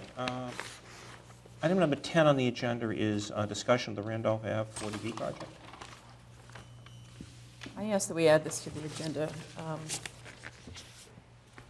I think, as we all know, there've been a number of hearings since, December, November, for the Randolph Avenue 40B project. I've been to most of them. I did miss one of them. It was at 5 o'clock in the evening. It's just hard to get out of the city at that hour. But at the most recent one last week, we thought initially that it was going to be the applicant putting on a presentation, but it turned out to be a public comment period for many of the residents in the area and the abutters to make some of their arguments. They did ask if any elected officials, this is when I say they, I mean the Zoning Board of Appeals, asked whether any elected officials would like to speak. I got to the meeting right after they had made that request, and they were already into the public session. But the issue that I wanted to bring to the board is there is a continued hearing on this tomorrow evening. Now, they will be starting with the applicant's presentation on some of the issues. You may know more than I do, Bill. Is it traffic or? No, actually, they're going to be starting with some of the neighbors have consultants that they have hired. Rackerman Sawyer is going to give they're going to give the initial opening, then there's another woman from Horsley Witten who will give a piece on on some of the wetland issues. And that's the neighbor's consultant. That's the neighbors. She could not be at the meeting. But I thought the last week. applicant also had They something. will follow, and Okay. they will have the rest of the evening. So it may be a long evening, and it may be that they're tied up between the abutters and the applicant's presentations, but they do have to close their public hearing by June 19th. The question is, do we want to make any comments on the record? Mr. Leonard said that he would allow further public comments either at the end of the presentations tomorrow evening, or if there's another hearing before June 19th when the hearing is closed. Now, Kathleen O'Donnell is our attorney. She's representing us on the 40B. She did make some comments on our behalf at the hearing last week, just to raise a number of issues, including issues I'll just give you the idea of what they are. I mean, we pretty much know what they are because we had submitted comment letters about a year ago when this project was in the financing stage. What about the access road, about school bus access, wetlands crossing, the 25-foot buffer zone around the wetlands? A big issue is the fact that the stormwater is going to be under the buildings and under the parking lot. Snow storage, width of the road, and the number of sidewalks and the width of the sidewalks, and density. I thought a really good point that Kathleen made to the zoning board the other night was that we talk about this being a 6.6 acre parcel. It's really, when you back out the wetlands, it's really 3.3 acres, and you're talking about 90 units on 3.3 acres, which is about 27 units an acre. So, which is much higher density than you would even normally see with a project such as this. There's also a fire access issue that I think we're checking with the fire chief on. There's a new law that came into effect that the fire chief will be addressing at some point. We're probably in written testimony, or maybe he'll be there at one of the future hearings. But the question is, do we as a board want to make a public statement? And I am planning on attending tomorrow night, so I'd be happy to do it. Or do we, and if not, I may just speak individually as one member of the board. But the question Clearly, as a board, well, I mean, Dave, you weren't on the board when we collectively wrote the letter, and we certainly do not, we certainly do not agree with the project as it's currently configured. That's not to say it necessarily, it shouldn't be affordable housing, Right. but certainly 90 units. So we're certainly opposed to the project as density, the size, the current configuration. So, I mean, that being said, as far as I'm concerned, if you do speak, you can certainly speak as the board. That'd be fine with me as well. Okay. A number of issues have come up. I mean, our letter highlights a lot of these issues, but as we've developed evidence and as the neighbors have brought issues forward and as Kathleen has gotten involved, she was not involved at the stage of the financing. More issues have come to light, so there's even more that can be highlighted beyond what's in our letter to the financing agency, but they relate to the same general concepts. Yeah. So, all right, so that's fine, so I'm happy to do that. I just wanted to make sure we had a discussion about it before. Right. I unfortunately can't be there tomorrow night. I'm going to be at the neighborhood meeting for Central Ave. And again, we may not even get on tomorrow night. It may be at a future hearing before the 19th. Right, tomorrow at 7 o'clock, downstairs in the blue conference room. And the ZBA does anticipate that there would be one more meeting after that in order to handle more public comment. We do know that there are more people watching it on TV than are coming to the meetings. ZBA does take into account the public comment. They do take into account written comment. And they are looking for those kind of comments. So, Okay, so it may be that it's not tomorrow night, that we're deferred until a future date for the public comment period. But in any event, whenever we are, and maybe at some point, if it's at a future hearing, maybe all of us would be able to attend it, Sure. depending on when they schedule it Yes. for.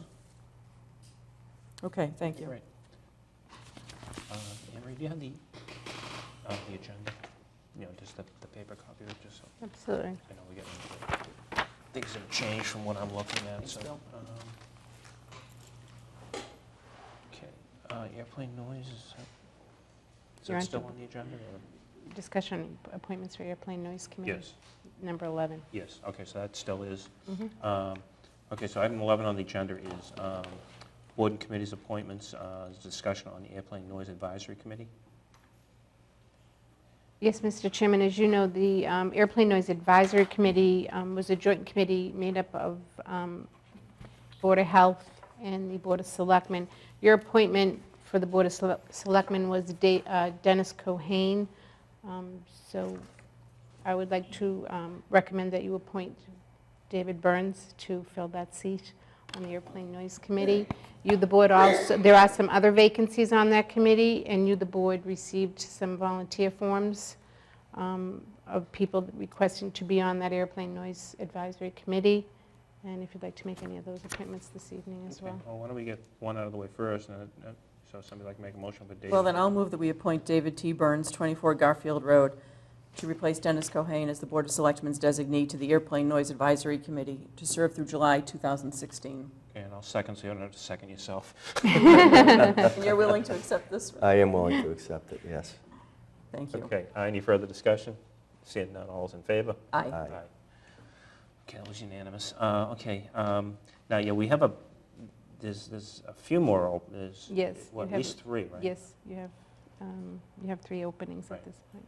So, I know one concern was making sure that we had broad representation from the entire town, but, That's correct. and we do have some people that are interested in serving that committee, I know. We don't have a great representation from the western side of Milton, I guess is part of the problem. And I don't think we have anybody that's volunteered at this point from the western side of Milton. well, Roxanne Musto is the We- co-chair, and she's going to reach out. Reach out, to right. Yes. people in her neighborhood who So she thinks may be interested in serving. that being said, we I think- may want to appoint a couple of people now and see what happens That's correct. at that point. I think Roxanne and Muna Killingback are the two from the western side of town who would be most impacted by the 4 Ls, who are currently on the committee. One person that I wanted to recommend that we consider, and I met him recently at a social event, he had sent me some emails about the airplane noise before that, is Andrew Schmidt, who lives on Buckingham Road. And he's very interested, he's done some research, and he's willing to work hard for this committee and very interested in serving, and I think he would be a good candidate for it. So I would like us to consider him. This is an important, we all know it's an important committee, but the issues are just getting to be busier and there are more and more issues as we see based on Cindy's presentation. There's, we've got this new RNF system that we need to file a comment letter with. We had talked about 6 months ago with our town council about the possibility of looking into legal action down the road. So I think there's a lot of work for this committee to do, and we need to put onto this committee some more people who are committed to working hard on the committee and to being engaged. And, it may mean going to more frequent meetings than what the committee has had. Unfortunately, we've had a few people step off, so that's kind of delayed the committee's work a little bit, but I do think Andy would be a good candidate for the group. So I would encourage the board to consider Andy for one of the appointments. Okay. What's Andy's background, do you know? I have it here. We should have his form. He's, in terms of employment, he's principal executive advisor at CEB. His wife is very involved. Sure. His wife is very involved. Used to work in Milton Academy and is now at the hospital in the development office. Okay, and I'd like to move that we appoint Jennifer Goonan of 37 Woodchester Drive. Jennifer has a strong background in public relations. She's got a young family in the Cunningham School, very active. She's been on the Grassroots Air Committee. Is that what you call it, Cindy? The Grassroots Air Committee? Fair Skies. And so she's been very active in the town, and I think that she brings a lot of energy and a lot of passion, and also the fact that she does have young children who are going to be here in the school system for a long time. There is that health concern, and I think that that's something that's going to play a huge role, an active role in trying to squash the FAA's plans to continually drive over Milton with their airplanes. And I think that it's affecting the young and the old, and I think that we need a young person from that section of town to represent us. And I think that, so I'd like to move that we also. Okay, so do we want to combine those 2 motions and make one motion of it? Yeah, I met Jen last night. I did not know her before, but all of us attended the airplane committee meeting last night, Right. and she seemed very interested and passionate about it. So I'll move that we appoint Andrew Schmidt, and Jennifer Goonan, is that Yep, Jennifer Goonan. Jennifer Goonan, to the Airplane Noise Advisory Committee to serve through July 2016. A second? All in favor? Well, discussion first. The only thing I do want to, there was one other gentleman that was at that meeting last night that has expressed interest also, and clearly we have not closed the door on him. We still have at least one more appointment to that committee. But for right now, I think we want to see where things fall out. We could also vary the size of the committee if we wanted to at some Right. point. I know that the 2 co-chairs of the grassroots group have expressed to the town administrator an interest in the committee.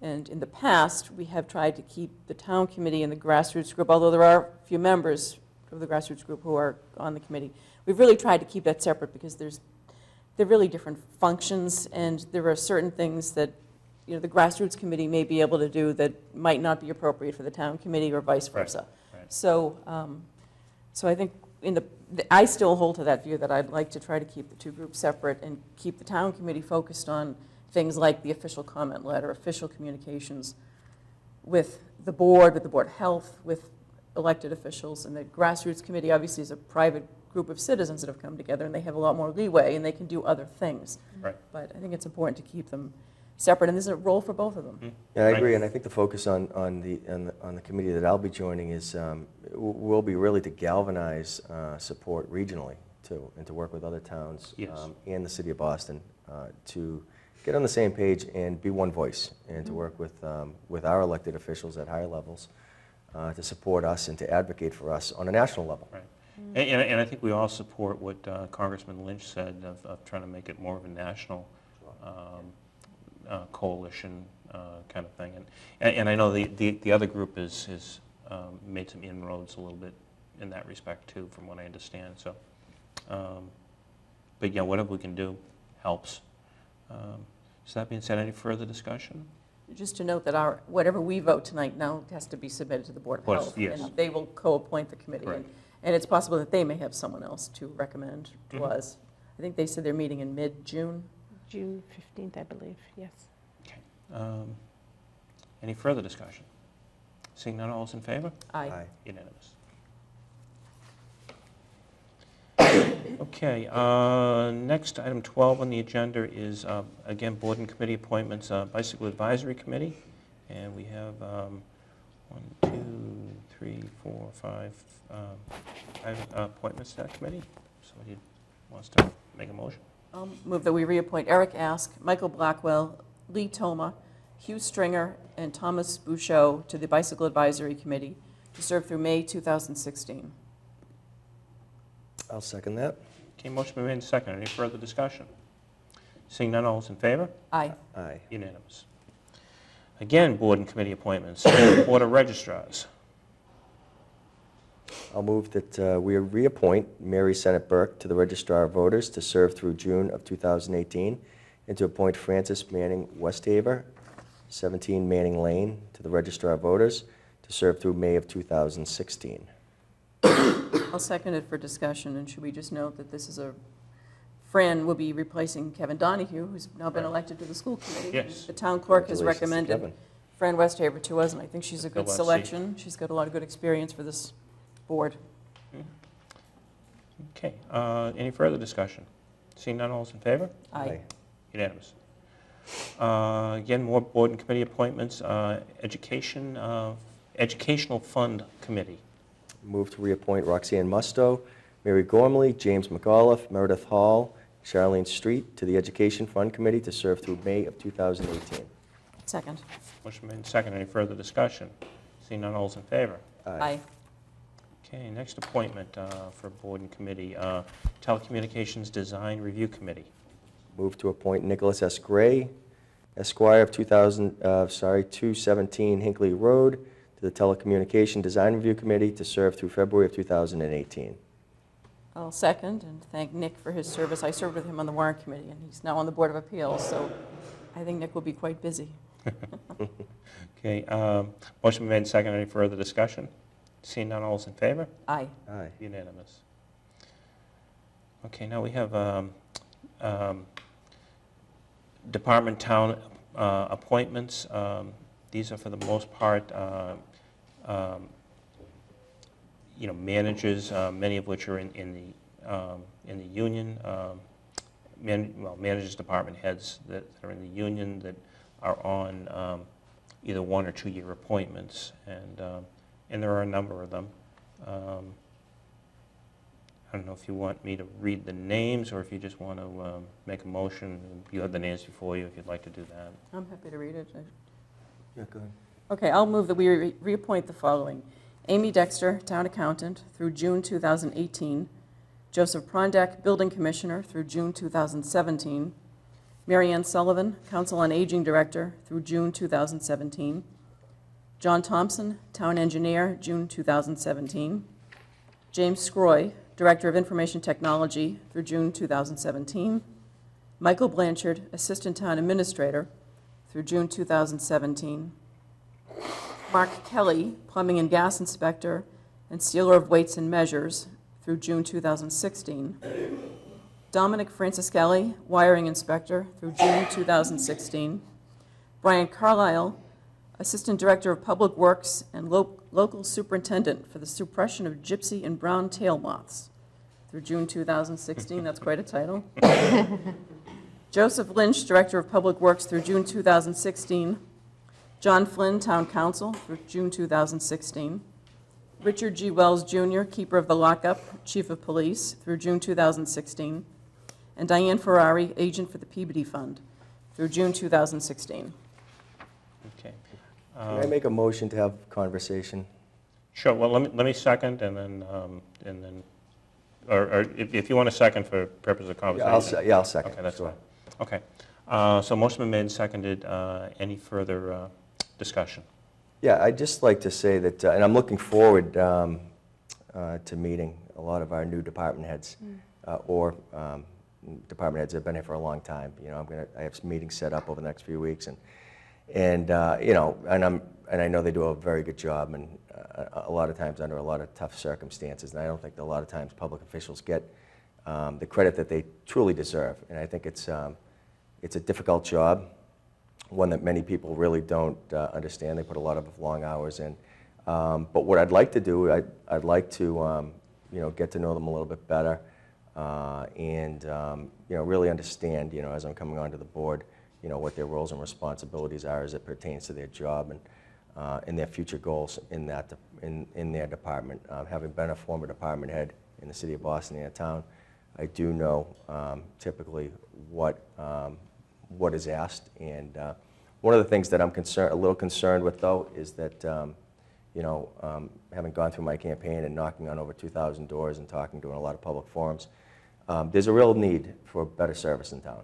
And you know, it's not any individual per se, but I think as a whole, that we respond better to constituents, that we have a better line of communication, a better way of responding to individuals when they have a need.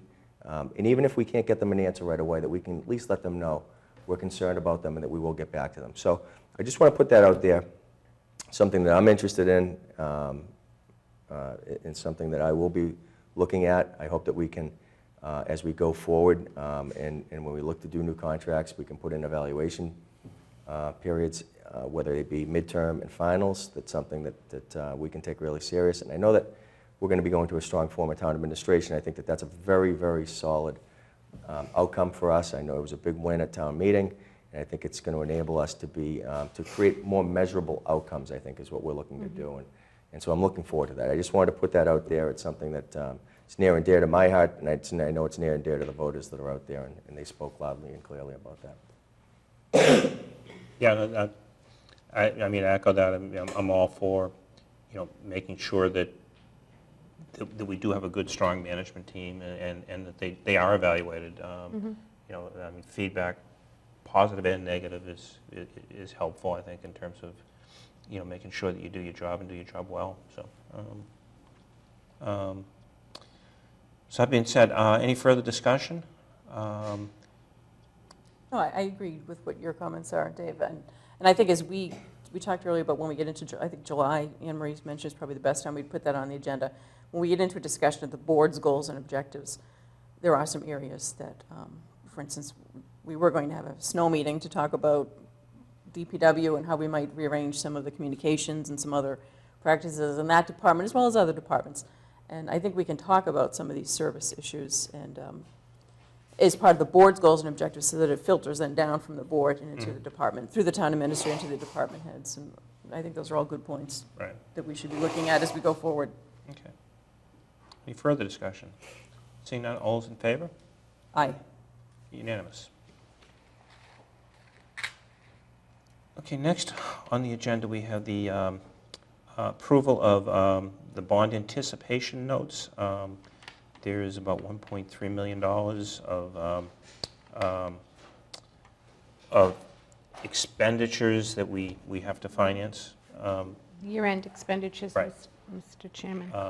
So this is a very short-term anticipation note that will expire in August, at which point it will be wrapped into a longer bond anticipation note that will probably run a year from August Correct. to Till we August go of out to 16. bond in August of And the only other thing I wanted to mention about this is we did have a conversation with our, not our bond counsel, but our financial advisor. financial advisor for debt and bonds.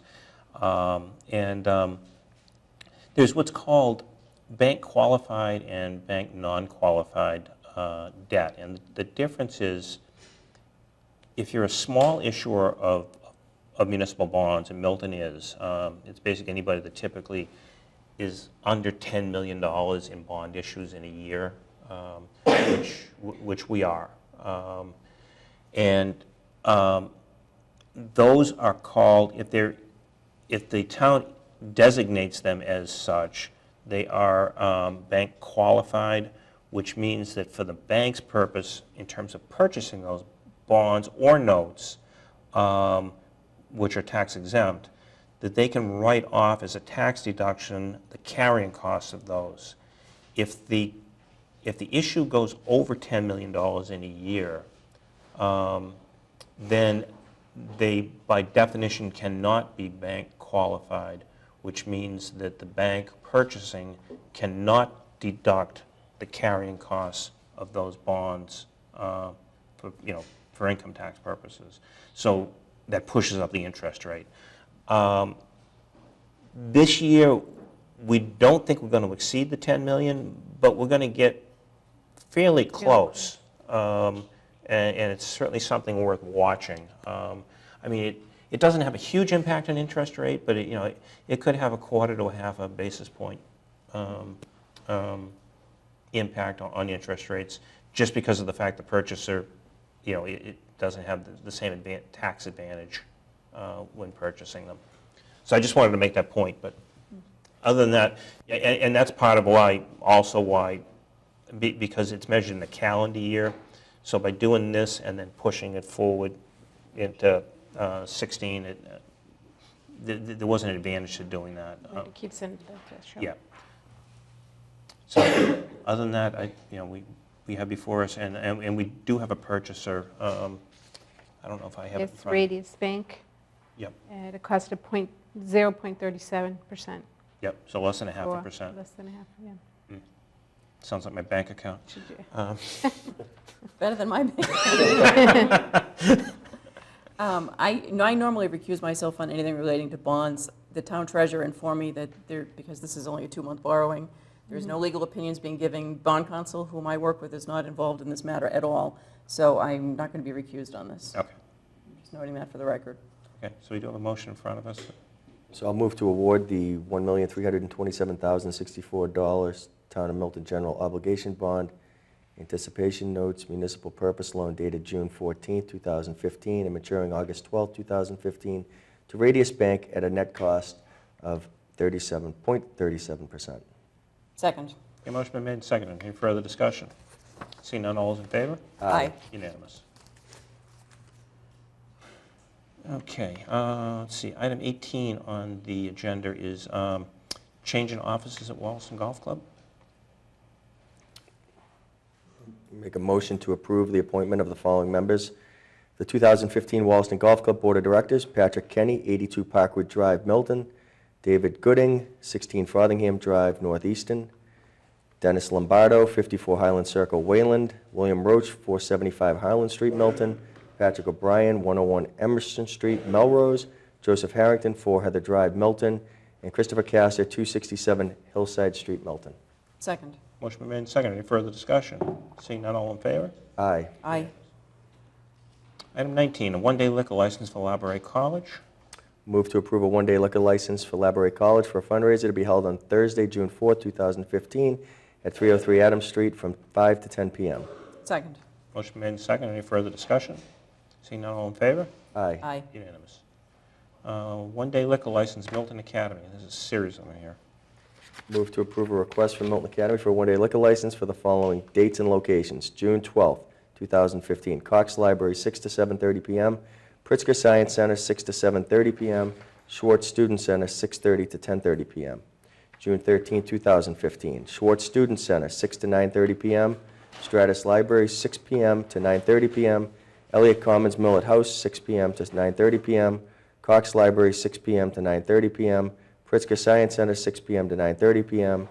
Admissions Office Lobby, Warren Hall, 6 p.m. to 9:30 p.m. Wigglesworth Hall, 6 p.m. to 9:30 p.m. And Robert Saltonstall Gymnasium, 6:30 to 9:30 p.m. Second. Motion made and seconded. Any further discussion? Seeing none, all in favor? Aye. Unanimous. Okay, next on the agenda is South Shore Consortium contract bids. Move to award the contracts to the following low bidders: W.L. French, item 11, debris disposal, and highway safety systems, item 13, furnish and install street signs, to approve the town administrator to execute these contracts on behalf of the Board of Selectmen. Second. Motion made and seconded. Any further discussion? Seeing none, all in favor? Aye. Aye. Unanimous. Okay, town administrators report. Okay, Mr. Chairman, I had reported earlier, which I was going to report during this segment, that the good news about Fox 25 zip trip to the town on June 26th. I would also like to remind the board and the viewing public out there that Curry College will be holding its next neighborhood meeting on Monday, June 15th up at Alumni Hall. And they have these periodic neighborhood meetings to discuss what's going on with the college and the projects that they're working on.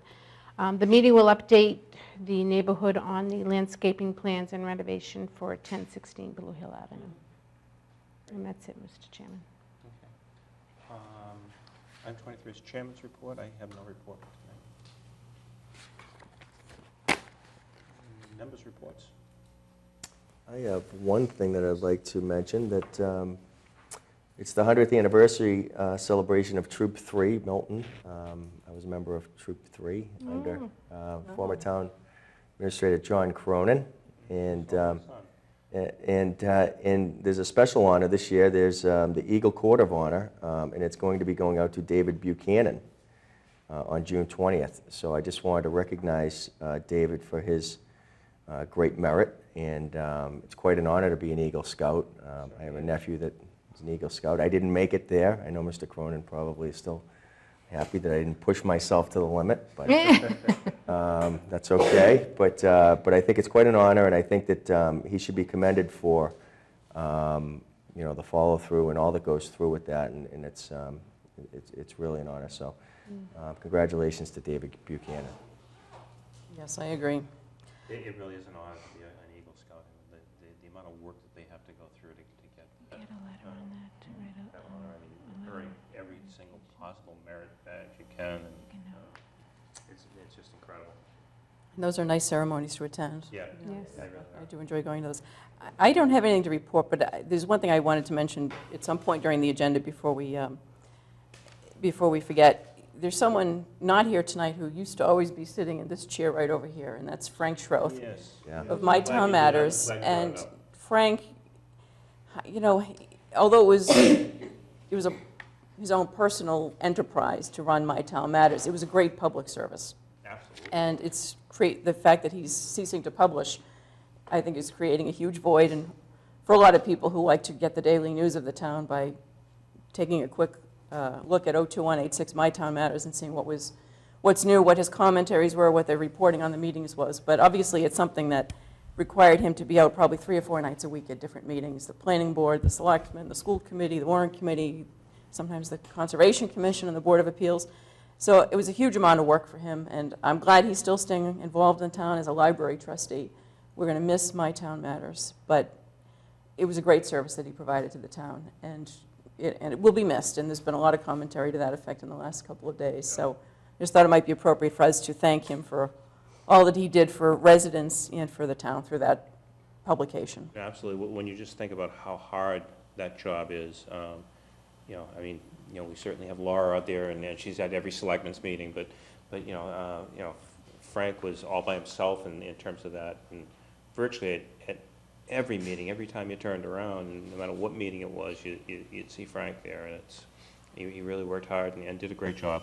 And had a great sense of humor, too. Yes. And I think that, Yes. Yes. I think that we should note that rendering that he made about town meeting is really something. I mean, that we need to, put that Yeah. into a frame and save that That was in his name.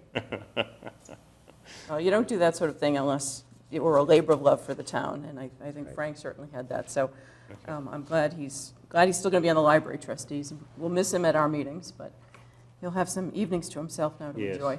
Yes. Wish him the best of luck. Yes. Okay, item 25 is citizen speak responses. Yeah, Mr. Chair, I guess just continuing on what we talked about earlier, we will follow up. I am disappointed to learn that there was no invitation to Mr. Kring to Yeah, I'm attend not sure- the I traffic don't commission understand meeting. why. I don't know how that would have happened. We need to look into that. There was a reference to Robert's rules earlier, and our practice for the general public who are watching is that at Citizen Speak, we used to respond, right, during Citizen Speak, and we decided a back and forth is really not what we want to have at Citizen Speak, so we pushed that off. We followed the school committee model of putting a Citizen Speak response on at the end, except that if we do believe that there's something that's wrong or that needs to be addressed right away, that we will do that. So it is our practice to respond if we think it's necessary at that time. Right. And the only thing that I would point out in that is that there have been a lot of communications on this issue, and it's not an easy issue. And what we do for one resident can affect other residents, and then they'll want the same treatment. And that's why we felt it was appropriate to refer that matter to the Traffic Commission. That's really where it should reside before it comes to the full board for any discussion, and we need to look at it townwide. So Yes. that's been the policy that we, well, I shouldn't say policy, but that's what we, Anne Marie, Richard, and I, and we're talking about this, That's right. felt that's where it belonged. And again, I don't know how this happened, that the resident was not told about the Traffic Commission notice. Clearly should have been, and we will follow up on that. That being said also, I mean, I can obviously feel his pain, that it's clearly unfair that you can't park, in front of your house on a consistent basis, especially when you have no driveway. And, that area especially, we all love Steel and Rye and so thankful that it's doing so well. But we've talked in the past of, there's got to be some fix to the traffic and the parking in that area, and trying to find out some solution to ease it just a little bit even. Well, those are general parking and traffic conditions. This is a It- specific home that does not have a driveway. Right, but Steel and Rye Yes. clearly, exacerbates the problem because, does. At night when you want to, at night when you want to park there, it is when you don't have the spaces, but. It does. And that's why we have engaged with this resident with email and phone calls in an effort to try to see if there is something we can do. But again, Yeah, and somehow there has to be an answer because, I mean, Right. it's clearly not fair, but I don't know what the answer is. well, wait a minute. The resident purchased the home with Steel and Rye across the street, and there was not a driveway at the time. Understand. I don't want to get into a lot of I think this is appropriate for the Traffic Commission, but the fact that I had a lot of emails and conversations with the resident, I agree that I am sympathetic to the situation that the restaurant across the street makes it a difficult situation. But there are other homes in similar situations, and we need to keep that in mind. And the police chief and the Traffic Commission have pointed that out, and it's not an easy issue. If it were an easy issue to fix, it would have been fixed a long time ago. Right. So we will follow up on why the resident wasn't invited to the meeting, and if necessary, have another meeting with the Traffic Commission to address this issue. Yeah, I mean, again, I don't know what the answer is, I but, think the town administrator wants to jump in. Mr. Chairman, I normally don't speak during citizen speak responses, but I would like to speak on this one if I may. I was contacted by Mr. Krinn this afternoon. It's the first time I've ever spoken to Mr. Krinn. I have been CC'd on a number of emails, and I have spoken to Katie and to the police chief regarding this issue. Mr. Krinn and I had a conversation this afternoon, which I thought was a great conversation. And I, too, was surprised that he was not, and I mentioned this to Mr. Krinn, I was surprised that he was not invited to the Traffic Commission meeting where the item on the agenda affected him personally. I did find out that he does have an overnight parking permit because he doesn't have a driveway, but the problem is he, at night, has to park so far away from his home. He's saying that that's a handicap for him. I did contact the chief of police. He was not in the office at the time. I did leave a message and ask him to set up a meeting for Mr. Crin, and I did mention that to Mr. Crin this afternoon, that I would follow up with the police chief, and I would set up a meeting, and the three of us would sit down and talk about his situation. So I was surprised to hear Mr. Crin this evening say that he got a voicemail message from the police chief saying that that was all that he could do on the matter. So I will tomorrow, again, contact the chief of police, and I will get that meeting set up and, again, look into the situation. But I do want to say, from my role in this, today was the first time I ever spoke to you, and I did say I would get right back to you, and you said, look, take your time. This has been going on for a year. I'm patient. I will wait. So again, I was surprised by what happened this evening. So I'll follow up on that tomorrow. Yeah, just a question, Katie. Do you know if the other homes in the town that do not have driveways, do they have a similar situation of being in a business district or an I area? believe some do. Yes. There are some in East East Milton, but there are Milton. others that do not. I mean, Right. the traffic commission, the police chief will have all that Yeah, information. information, yeah. It's been a few months since Right. No, I had that understand. specific conversation with him about other the homes in the area, but Mhm. we did ask the chief to follow up on this. Okay, Right. all right, fine. Okay, future agenda items. Does anybody have any suggestions? I know we do want to get on goals and objectives, or, Yeah, let's just talk about Minor. the snow meeting. I know the town administrator told me the suggestion was to have it in the fall rather than at this time of the year. yeah, to be more of a, I guess it was on the suggestion of the chief of police that, rather than talking about snow in July, or almost July, that we could couple it with a readiness meeting for the upcoming, not only winter, but, it occurred to me that, that in terms of readiness and in terms of how we respond to things, the fall is when you get into the hurricane season also. We haven't in years been hit with a hurricane. Some of these years, it's gonna happen, that we're gonna get a devastating hurricane.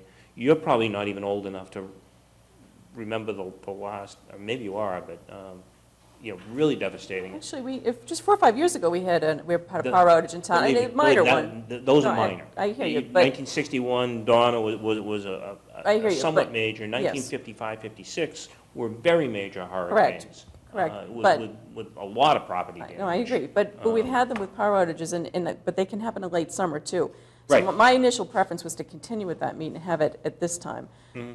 If others really feel we should put it off until the fall, I'd like to see it, number one, not go too late into the fall, but number two, we Right. had some ideas. I mean, I was at one of those emergency planning meetings with the town administrator back in March. It was one of the last ones we had started off with them, I don't know, January, I guess, when the first blizzards hit.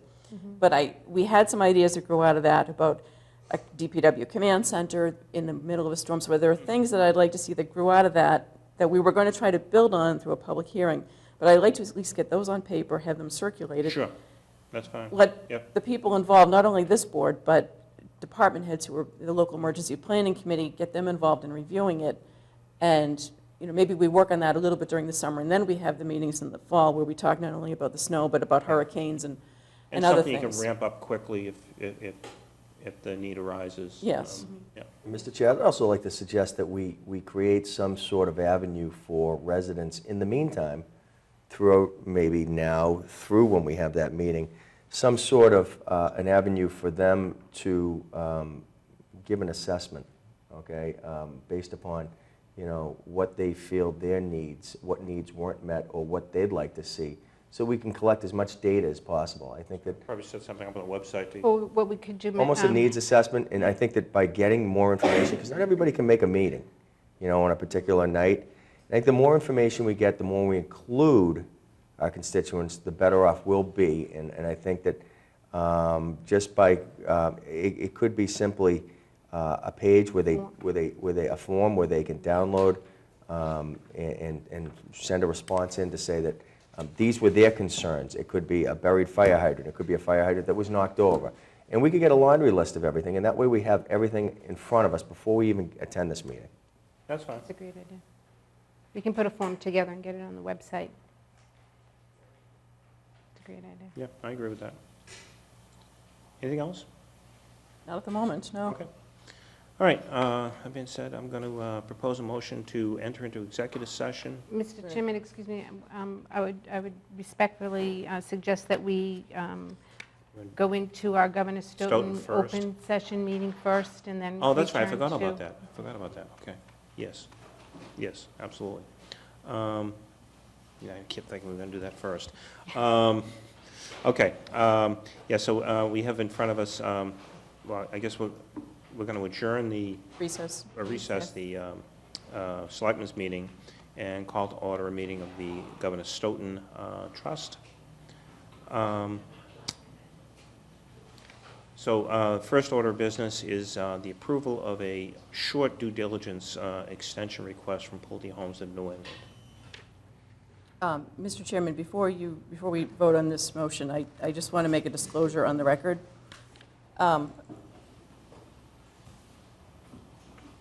A couple of weeks ago, I filed with the town clerk a disclosure of an appearance of a conflict of interest relating to Pulte Homes. I had not had any conflict of interest issues with Pulte Homes until very recently.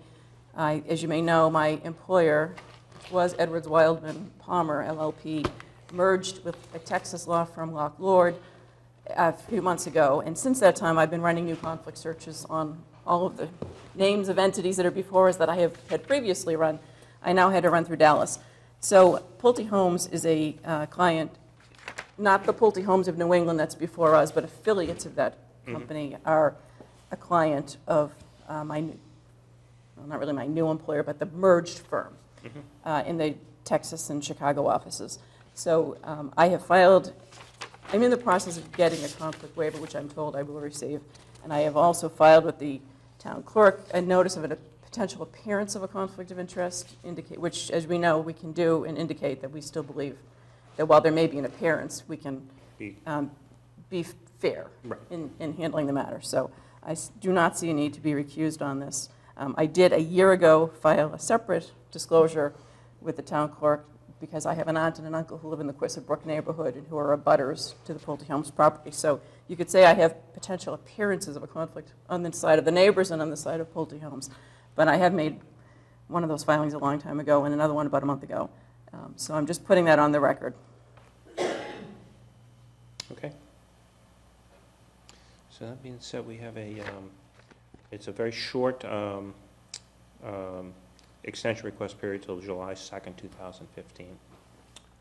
I'll move to approve a request from Pulte Homes of New England, LLC, to extend the due diligence period until July 2nd, 2015. Second. Motion been made second. Any further discussion? Seeing none, all is in favor? Aye. Unanimous. And we set this time aside for just a quick update on the last Wednesday's neighborhood meeting that we had with Pulte and with the neighbors of Indian Cliff and more specifically of Countryside Lane to kind of discuss.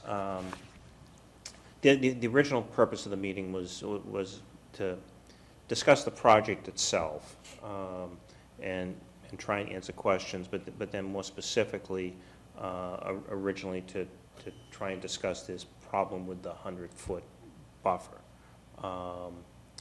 When Pulte, under advice from, I believe, their counsel, was not able to have a, per se, discussion with the neighbors, but they did read a statement. And then they did remain for the rest of the meeting. But basically, I was kind of the moderator for the meeting, and I opened the meeting explaining that the representatives from Pulte Homes would read a statement, that I would kind of give a summary of where we've been and where we are, and then I would open it up to anybody that wanted to make any comment whatsoever, and to the extent it was a question that I could answer, I would answer. And we did that, and I think we had a good conversation.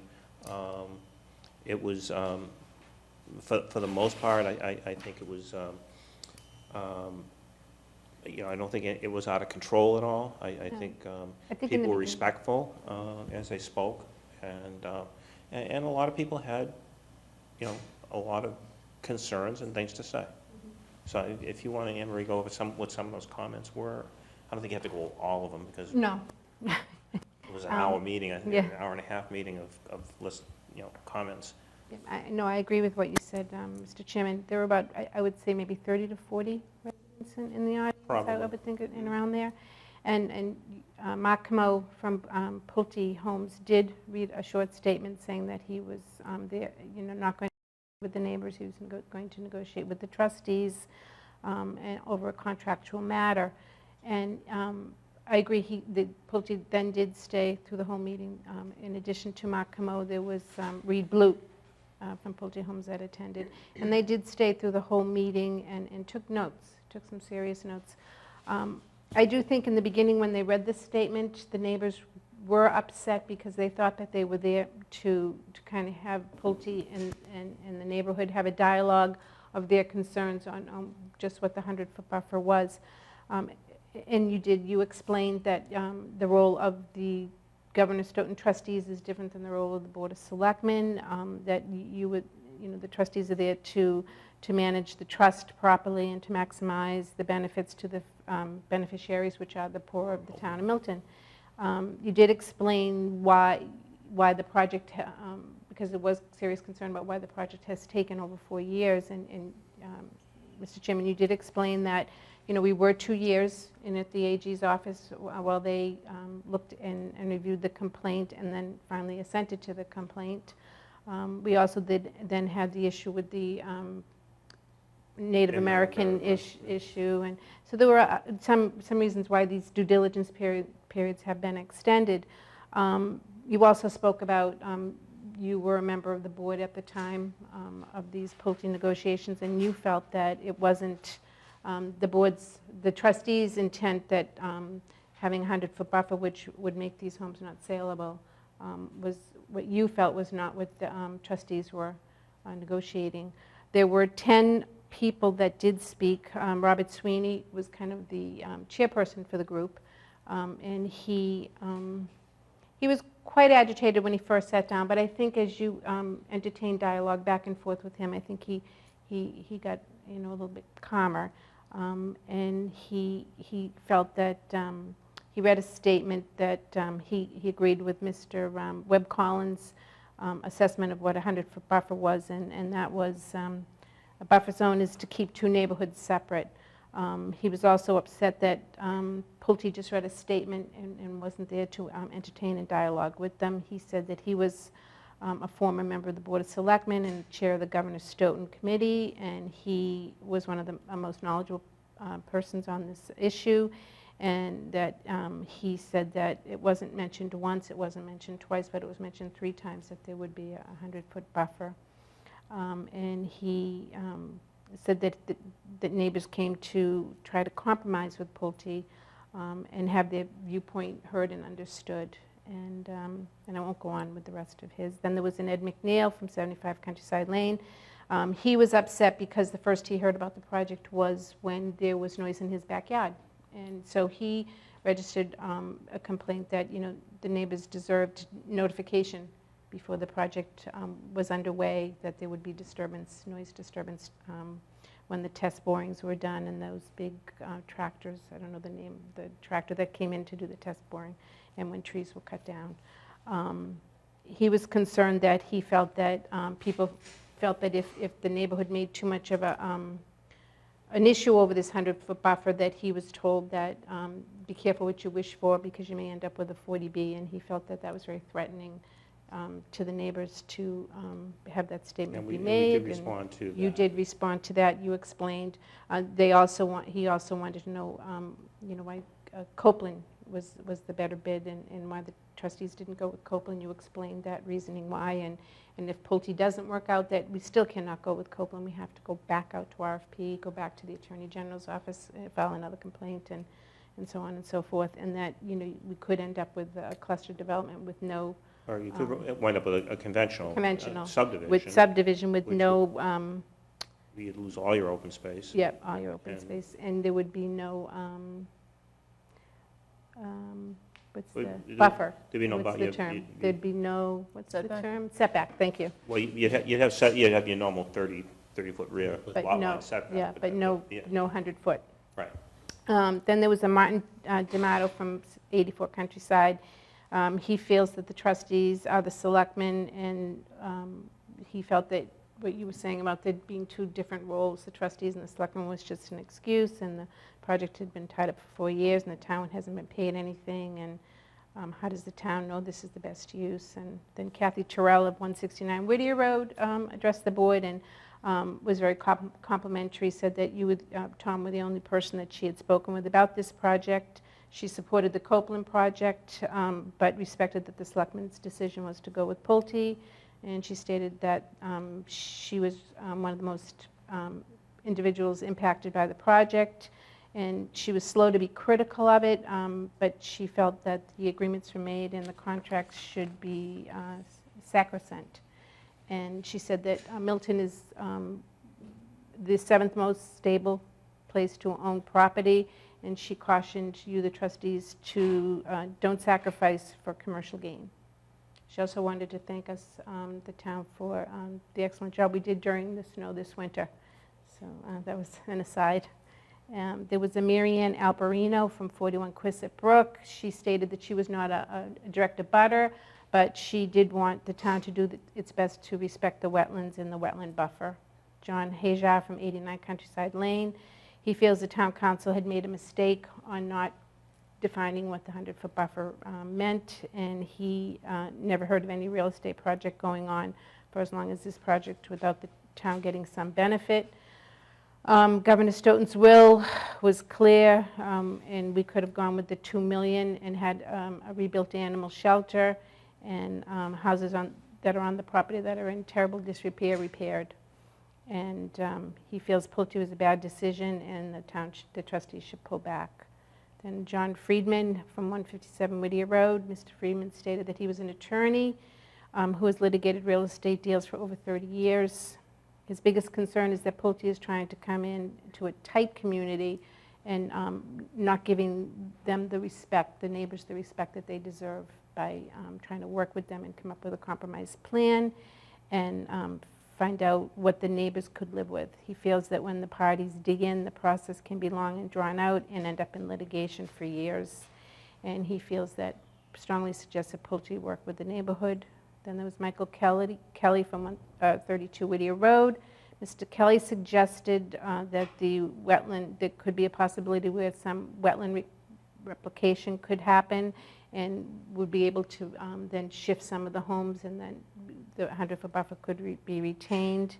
And then the town planner was asked to chime in to explain what wetland replication was, and town planner explained that very eloquently.